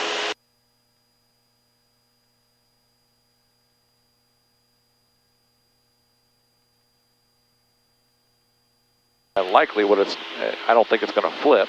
I think what it's going to do is just going to go all the way to the other side. Because all you're doing is shifting off that line shooting out 100 degrees here. You went from being so far to the right to now transitioning to the left side of the line. Oh, there you go. We just passed over it. There's your city down below. And what was your other waypoint that was right below it? The tower? Towers, yeah, towers right there. Look at there. There's your point. So how long did you say it was going to take to get there? 5:27, took us a little bit longer. Yep. So a little bit longer, which we knew that coming out here, we had a much stronger wind pushing us than what we had planned. So, Alright, so our next one, about 13 miles, about 8 minutes, 52 seconds, probably going to take about 10 minutes, I'd imagine. Getting blown upwards. Alright, so a little lesson here on turbulence. When you hit a bunch of turbulence and whatnot, do you know what the best way to penetrate that turbulence is? Going through it? Oh, well, obviously you're going to go through it because you're hitting it. But do you know what speed is going to be the best speed for you to penetrate that turbulence? No. Maneuvering speed. Another reason why it's placarded on the panel. So 105. So if you go 105, you're gonna create the least amount of bumping. Gotcha. Sense.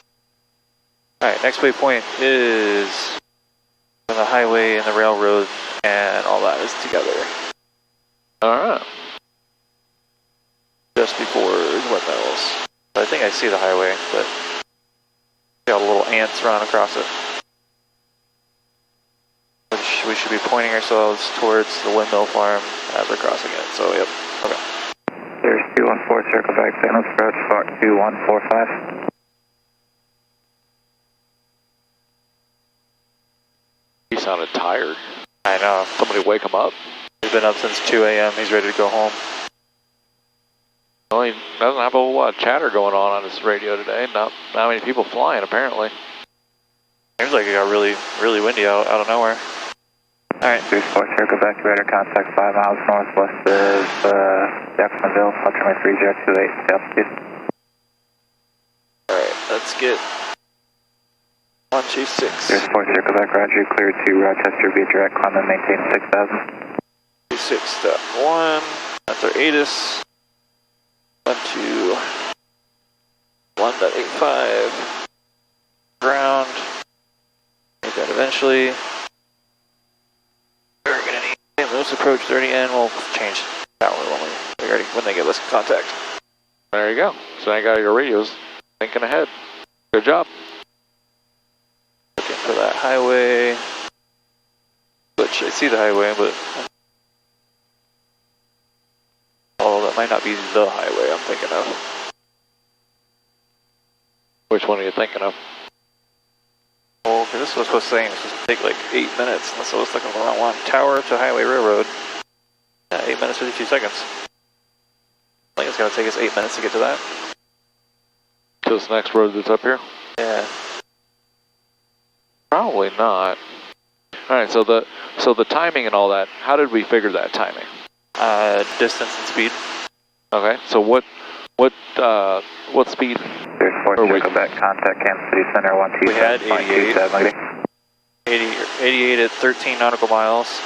So 88 ground speed, and that was figured at how much RPM?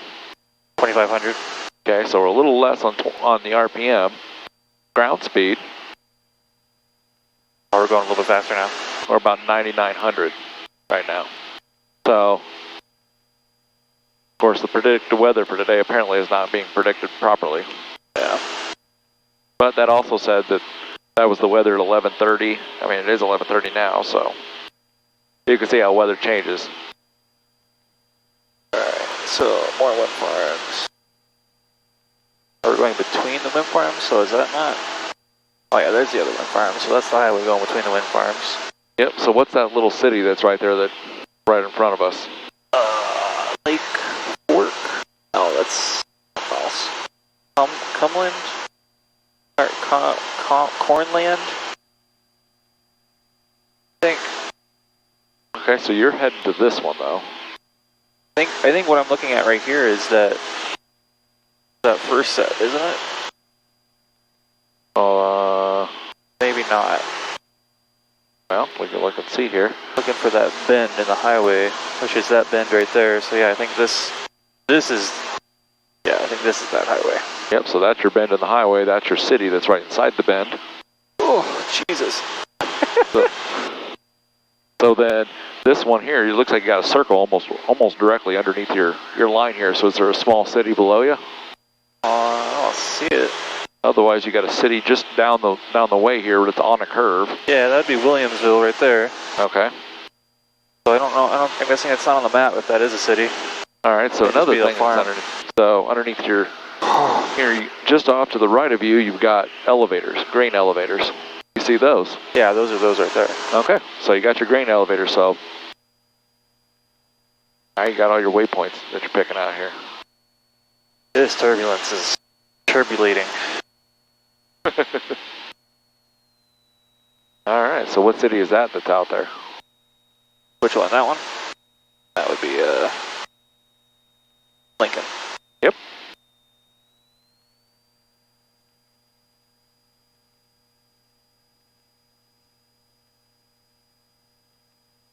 Yeehaw. Yeehaw. I feel like I'm riding a bull. Yeah. So pilotage, that's what you're doing outside. Timing, that's what you're doing for dead reckoning. Those are the two methods of learning that you got to have for cross countries. Then, of course, good old GPS is... That's easy. That's easy. Children of the magenta line. They follow. All right, so this one up here is actually running your GPS right now. Yep. So that's showing you how to get to the center line, just like a VOR would be if you were tuning into a VOR and flying a VOR. Which, put this back.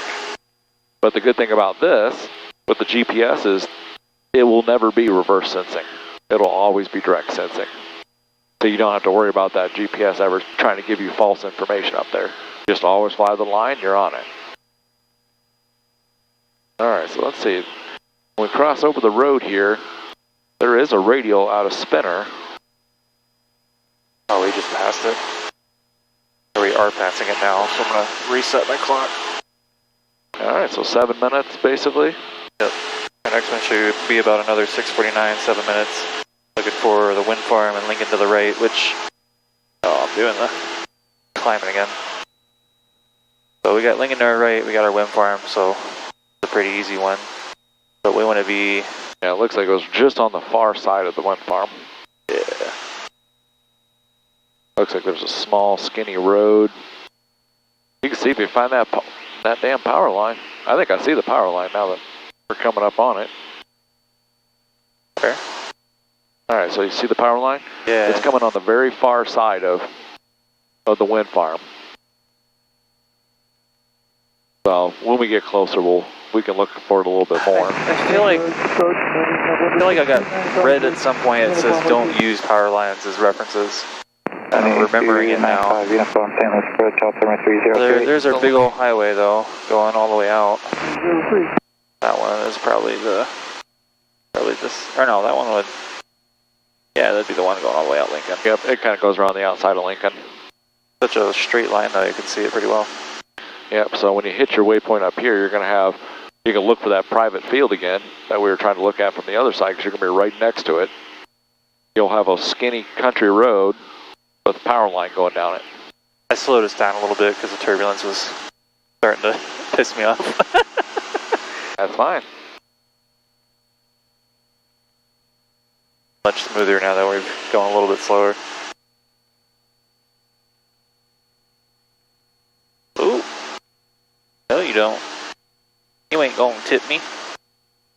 I ain't tippable. I tell you what. I'll tell you what. If you were my son, I'd hug you.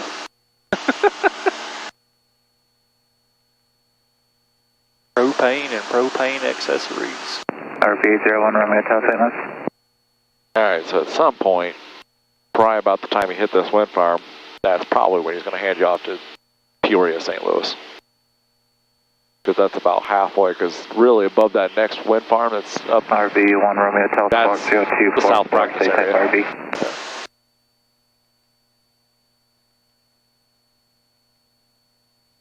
Code is 0244. How am I doing so far? You're doing good. You're pointing out your waypoints, that's good. That's what I want to see you doing, is like, you know, at some point I'm going to send you solo. I need to know that you can find out where you're at any given point. You know, look out the window and say, where am I? What am I supposed to be looking for? Cameron, I'm lost. What do I do? Open up ForeFlight. Opens up ForeFlight, hits direct 2 on the GPS. I mean, that's what you got to do. But hopefully that doesn't have to happen. All right. You want a quick lesson on weight and balance? Sure. All right. See the nose coming up? Yeah, I felt it. All right. Imagine if you had somebody sitting in the back seat. Your nose is going to be pointed more up. Yeah, I would definitely do Alpha, it. Alpha, contact approach 125.8. Contact approach 125.8, 64 Alpha. Have a nice day. See ya. Yes. Biggie 3, contact approach 132.57. 132.57. Biggie 3. 1240. And this is St. Louis approach still? Yep.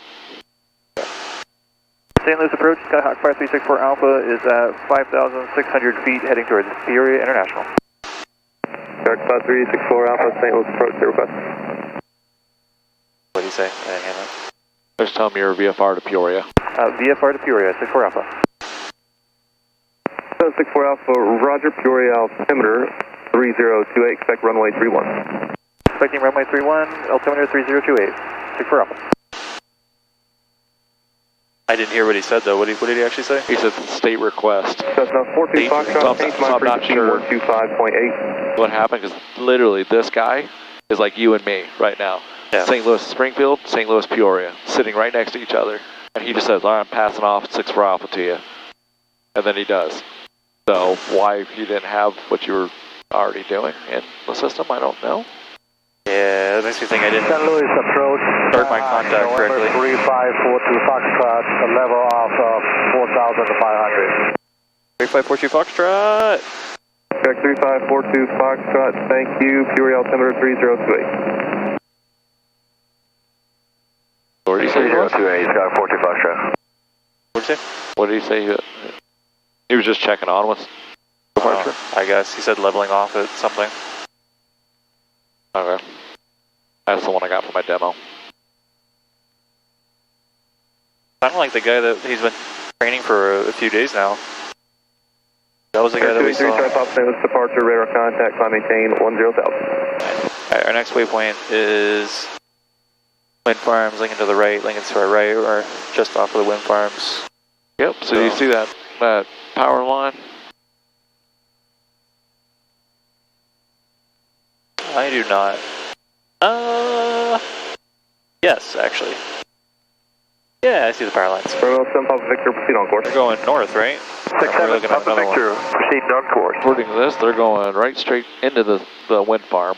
Because I see power lines going north-south. Mike Alpha, resume on navigation, altitude your discretion. But On navigation, 01, 0 Mike Alpha. yeah, I don't see the one that's going east-west. Look right below us. Skyhawk 790 283, just off Peoria. Just below us. Oh yeah, I see them. Okay. Wow, yeah, those are really hard to spot.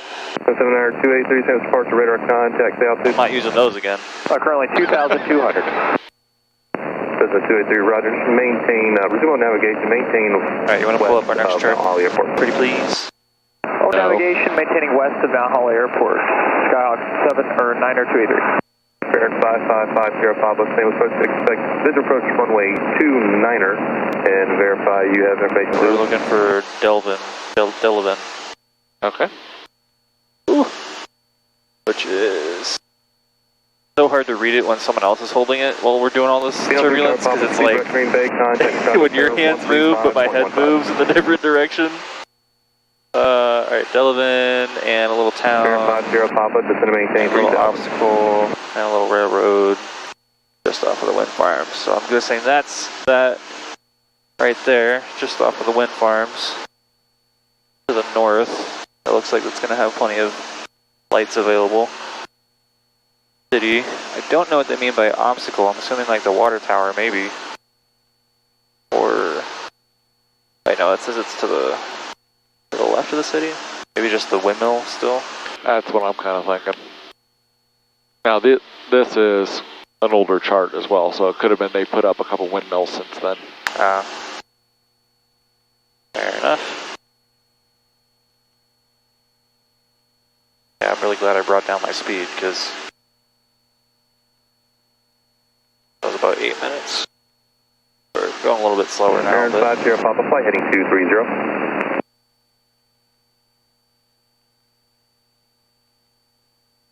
That's 6 for Alpha? He didn't say 6 for Alpha, did he? No. But there's a Mike Alpha. That's on frequency. Mike Alpha, okay. Alright, so we want to be a little bit east of Delaware. Approach Skyhawk 3542 Foxtrot with the information India. Skyhawk 3542 Foxtrot, St. Louis approach, Roger, make straight in, runway 31. Runway 31, Skyhawk 42 Foxtrot. Visibility 10, sky clear, temperature 17, 2.6, altimeter 30. So, 812, contact cargo center 123.75. X-ray Alpha 4 between Alpha and the ramp closed. Advise initial contact, you have India.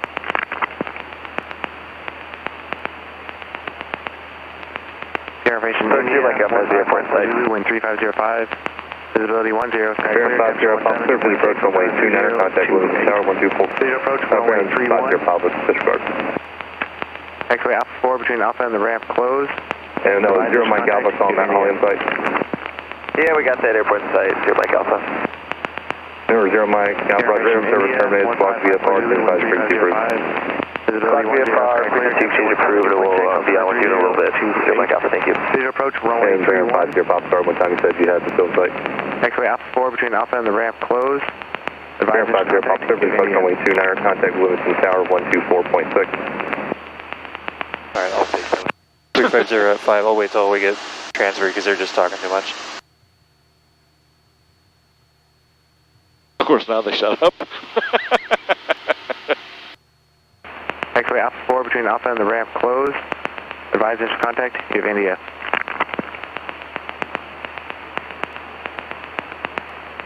Airfation India, 1554 Zulu, wind 3505. Visibility 10, sky clear, temperature 17, 2.6, altimeter 3028.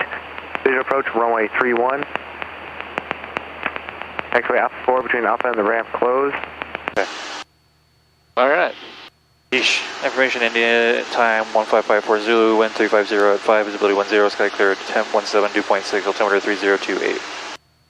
Yeah, what you got? That's what I got. That's Enroute 283, resume on navigation.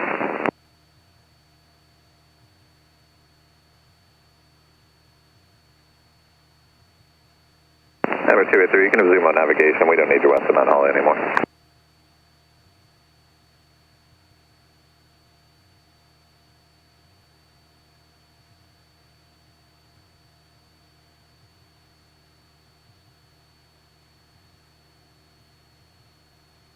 Just waiting for him to pull us over now.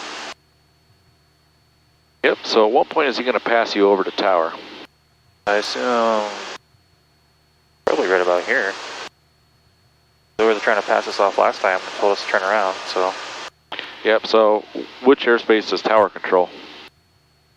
Oh, tower. Oh, within 10 miles of the airport. Yeah, so. I thought you said approach, sorry. No, you're fine. You're already on approach. Yeah, we already got moved to approaches, so I'm thinking. Yep, so you're going to ride him all the way into tower. Yeah, tower's about 10 miles out. Or when he feels like it. I've got the airport in sight, I think. Pretty sure I have the airport in sight. Alright, so let's... RV 7 Pop Victor, traffic off the left-hand side, 3 miles northbound, altitude indicates 1,700. 6-7 Pop Victor, we're located, we're headed for destination now. India, picking up clearance to Tango, Yankee, Quebec. RV 373, Julia Whiskey, Pure clearance. 742 Foxtrot, contact Peoria Tower 124.0. Maintain 5,000. I bet I had Peoria ground still on there. Contact Peoria Tower 124.0, Skyhawk 42 Foxtrot. Alright, so how can you tell if you're on course right now? We should be pointing towards Pekin. Alright. Which is going to be all of this right here, and then the river crossing it. Is that Pekin? Oh, Pekin right there, right? Yep, so the easiest way to spot Pekin, so this road that leads up to Pekin, it kind of bends and then it goes straight north. That's this bend and straight north. Approach 147 Kilo, do you have a base for these scattered clouds? Oh, large flock of birds. I was just going to say, jeez. Holy shit. Yeah, at least you're up here. Could I contact tower, say they've got, or contact approach, say there's a large flock of birds heading southeast? No, approach doesn't really care about that.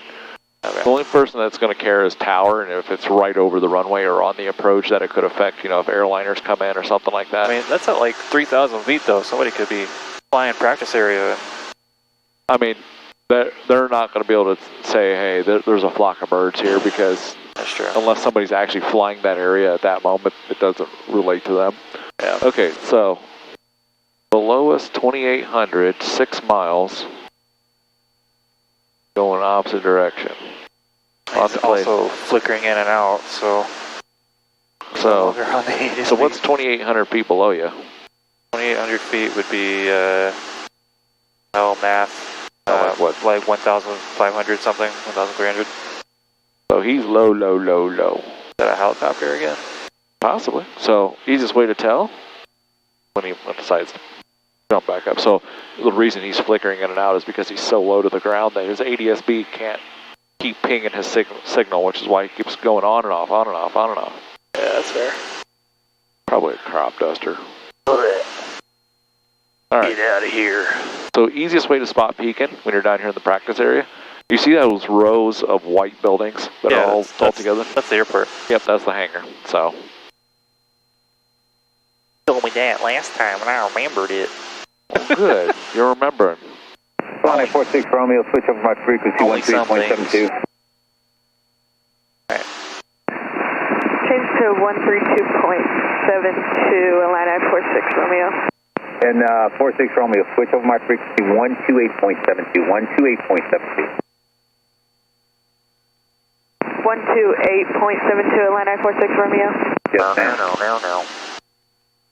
37 Papa Victor, leave my airspace northeast, ready service terminus 5 VFR, free change for a good day, sir. Going to VFR, 67 Papa Victor, and we'll go to the frequency up there.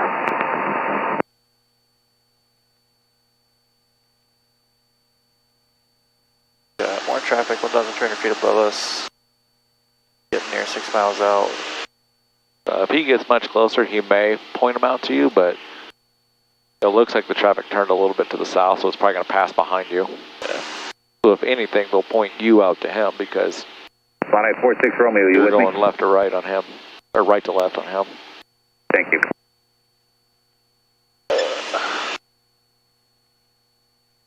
Closing it is my neck starting to get cold.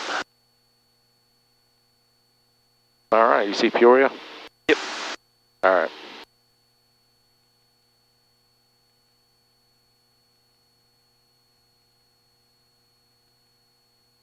Ta-da! Welcome to Cross Country World. Woohoo! All right, class, what did we learn today? Where to get burgers. Not Taylorville.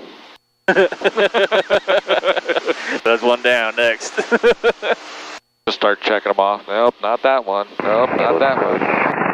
Light flight 220 to the southeast of Peoria, 2,500 inbound for St. Francis.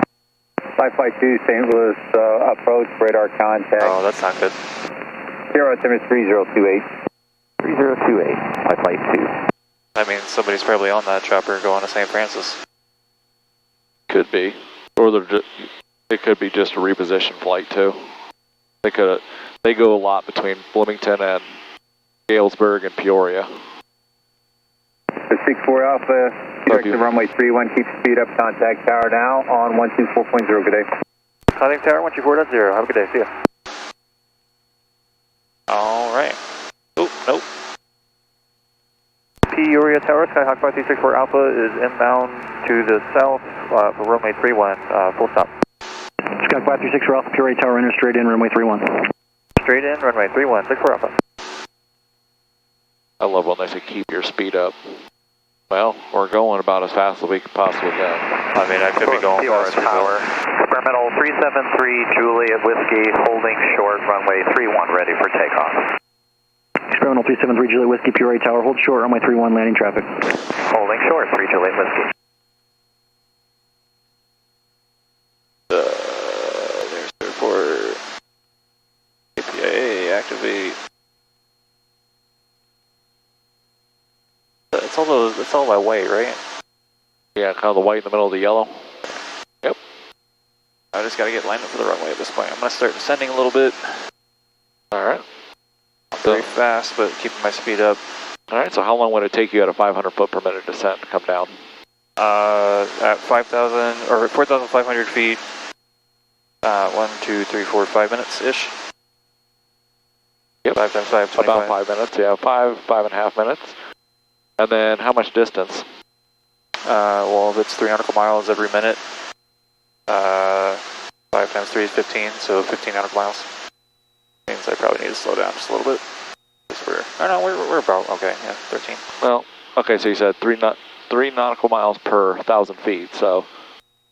Oh, per 1,000 feet, so 4,000 feet, or, sorry, 3,000 feet, so 9 nautical miles. 9 nautical miles, so. And you're 13 out, so you'll definitely get down there before pattern. Such is the plan. 91 knots.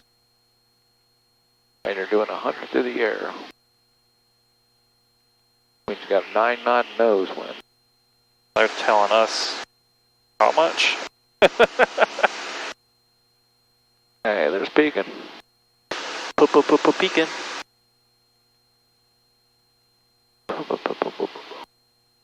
Skyhawk 42 Foxtrot, turn right at Mike, contact ground point 85.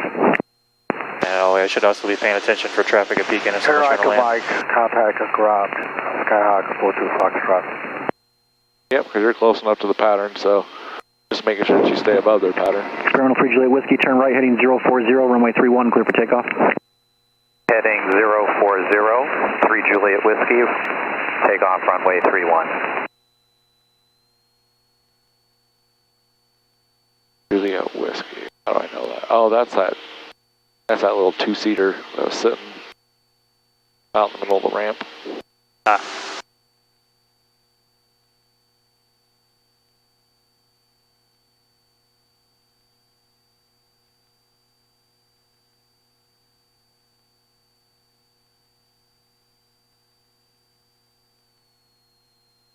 All right, thank you, updrafts.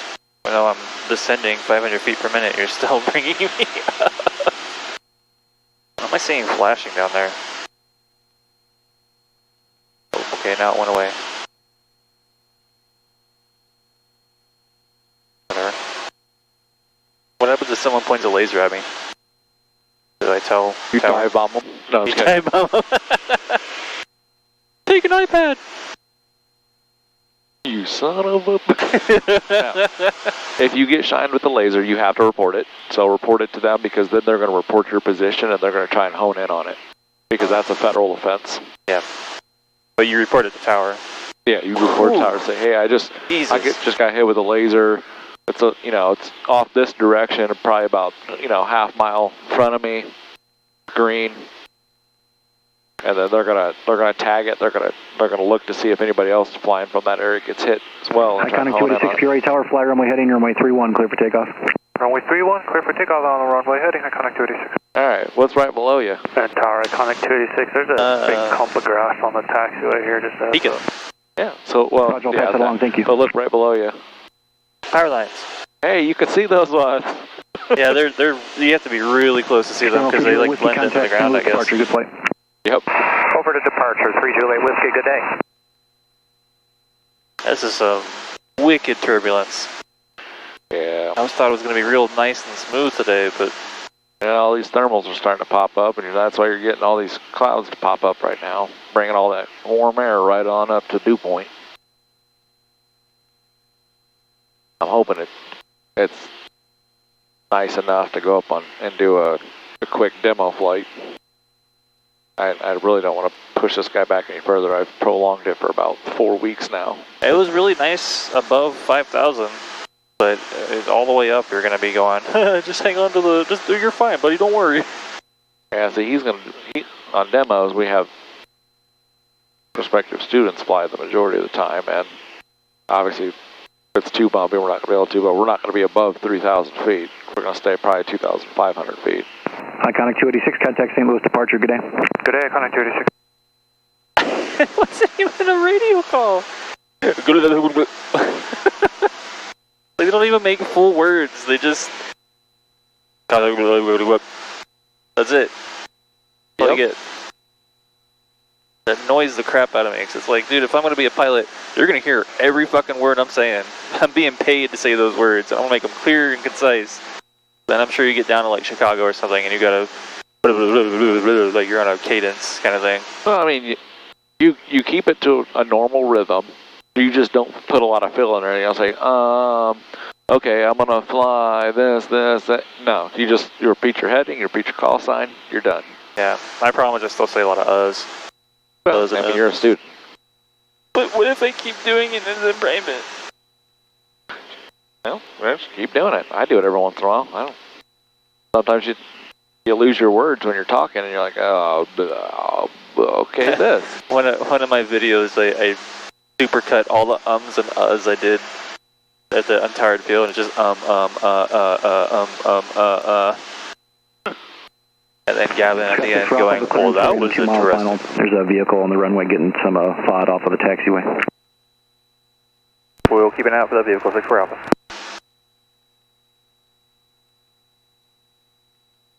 The vehicle on the taxiway? It's on the runway, it's cleaning off FOD. What's FOD?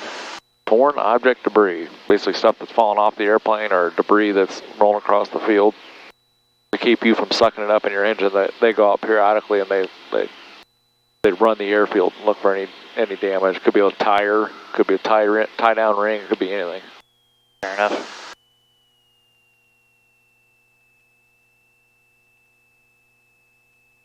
And I think he said report 2 mile final, is that what he said? Yeah, I think so. I didn't quite hear it, but... once you get to a 2 mile final, then you can report 2 mile final, and then he'll tell you whether or not you're cleared to land. Okay. Well, I'll set us up either way to land. Yep. Get us down to altitude. Pee my pants just a little bit, because, oh man, I should have went pee when we landed. Request high-speed taxi to Byerly. High-speed taxi to Byerly. Land on taxiway. Yeah, screw 3-1. Can I land on Alpha? Pull a Harrison Ford. Yeah, they call me John Top Gun. Go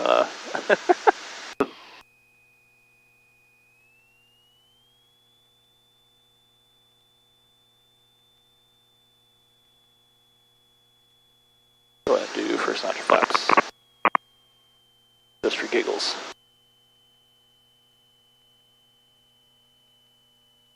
Alright, where is this vehicle?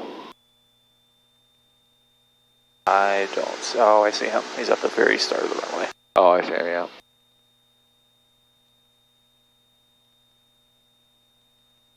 I can't tell if that's a light or if that's just the sun shining off of him. No, he'll have his lights on so she's visible.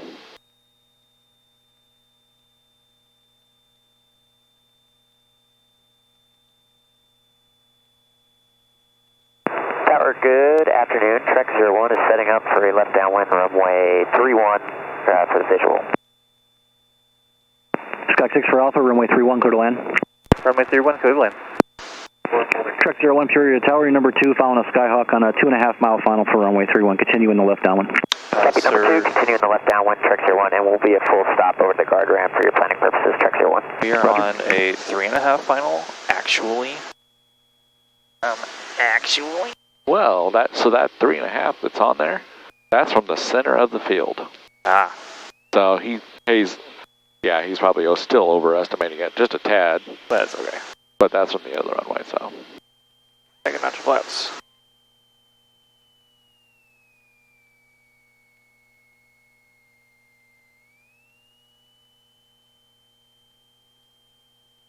That wind does not make me happy.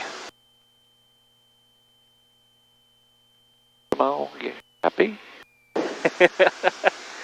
Cause I'm happy. Come along, you feel like. I don't remember what the words are. I cut myself today. Not that one. Nope, not that one.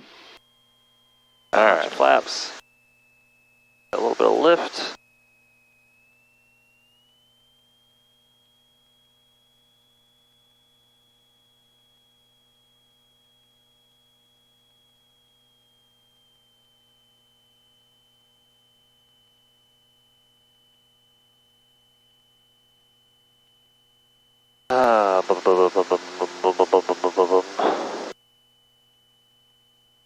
Trek 01, that Cessna is just off your left, half mile final, 1,000 feet. Your traffic in sight, Trek 01. Trek 01, number 2, follow the Skyhawk, runway 31, clear to land. Alright, clear to land behind the Skyhawk, follow the Skyhawk, Trek 01. What the heck's the Trek 01? I have not the slightest clue. Trek 1. Oh. I think that's, it's either the Learjet that does the approaches for the military, or it's another, like C-130 or something from a different base.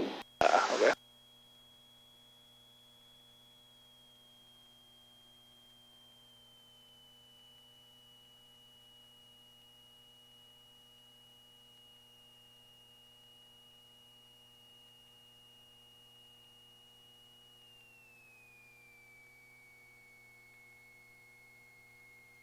Tower, Trek 01's in the left base, gear down. Trek 01, roger, wind 320 at 9er. Ooh, too high.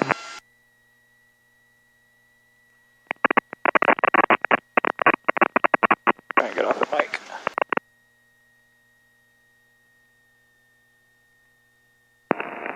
Sky 6 for Alpha, turn right at Mike, contact ground point 85. Turn right at Mike, contact me ground point 85. Have a nice day, see ya. See you.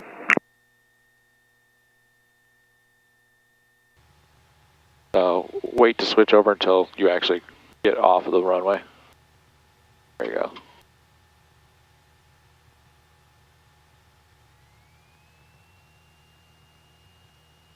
I have a rough landing, sorry about that. That wasn't rough. Trying to deal with You the ain't seen wind. rough. No. You're right. I was trying to deal with the wind, and the wind blew me right back up. Too much pullback.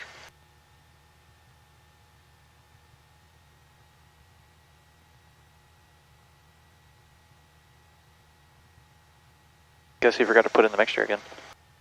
And turn on his landing light. I really Guess who didn't do his checklist? I didn't even show his checklist. Get so focused on, okay, we're coming in to land. I know, I don't know what I need to do to remember. I think I just need to understand that if I'm contacting tower, that means I'm coming in to land. I've told them I'm coming in to land. They've cleared me to land, so I need to do my landing checklist. Do my landing checklist. Yep, treat it just like any other flight. So the only difference between the flight that you did today and what you normally do is you're coming from a different destination. So you had a descent going into the airport.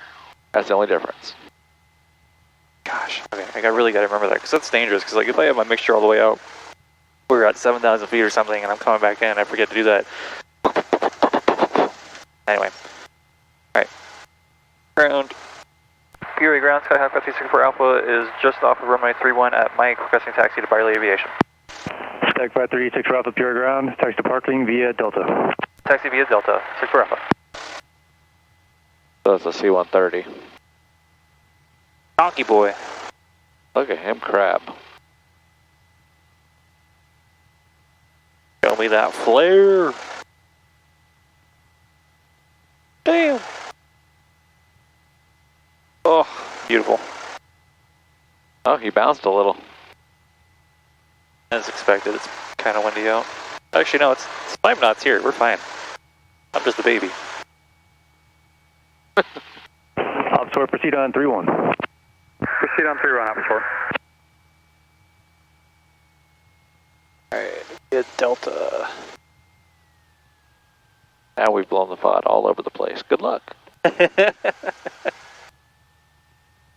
I'm guessing all that debris was like their tires ripping apart from all the landings they're doing today or something.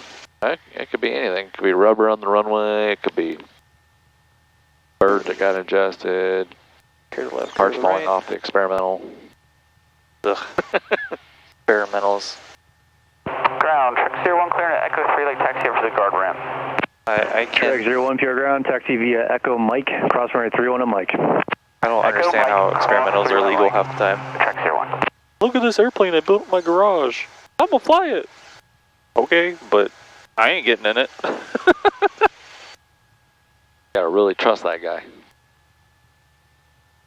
Like, I've seen people make videos of them doing their whole experience. They built their own experimental, and then they come back 8 months later and here's my emergency landing when my prop fell off my plane. So have you ever been to a DA meeting? No. So they have them once a month for us VFR pilots. It's the first Sunday of the month over at Mount Holly. They have a meeting that's for about an hour and a half long or so. It's just like a little safety thing. And you go through a couple different scenarios of basically discussion scenarios where it's like, hey, this pilot did this. What would you do? And it gives you options, and you debate it between the other people in the group, and then you watch the expert video of this is what we think you should do, and then there's a round table where they go back and forth and they say, well, yeah, but this is why I picked this and why I picked that. And it's kind of really informative discussions and whatnot, and they usually have like a quiz in there that's like 1 or 2 questions long that's like, what is, the minimum cloud clearances for VFR? And then usually everyone looks for the student in the group and points at them, But people like Dean and I, we all go to these meetings once a month because it's just a way to like network with other pilots that are in the area. And for us flight simmers, we think we know everything anyway, so. Hey, so we go to those like, I got this. Hey, I know I'm stupid, so hold on. But if you're ever interested in coming to one of those, you can always tag along with me. I can meet you at the Mount Holly airport, just meet you outside the gate, and you can just follow me in your car, and we can go to the meeting and watch it. They have one that's tonight. Starts at 6:30. If you're interested, you can just let me know. CJ went to one of them, and not tonight for sure, but the next one maybe. Yeah. Well, I mean, it's all last minute. I was going to ask Olivia if she wanted to go, and I'm like, that's. I've got plans already for tonight, unfortunately. Echo Tango to the ramp up, support. All right. I'm not going to park next to Buckshot. I'm going to go back into our other stall.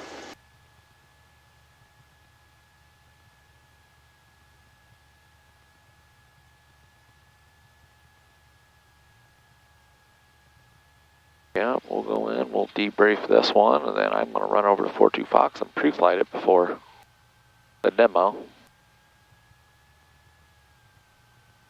Because I'd like to do my demo with him and get out of here. I'm going to go get some Chipotle. That sounds good. Not before I fly, though. Yeah, no, not before you fly. A little bit more turn. Okay, good enough. All right. Pull this back up to 1,000. PLT silent, avionics off. See ya.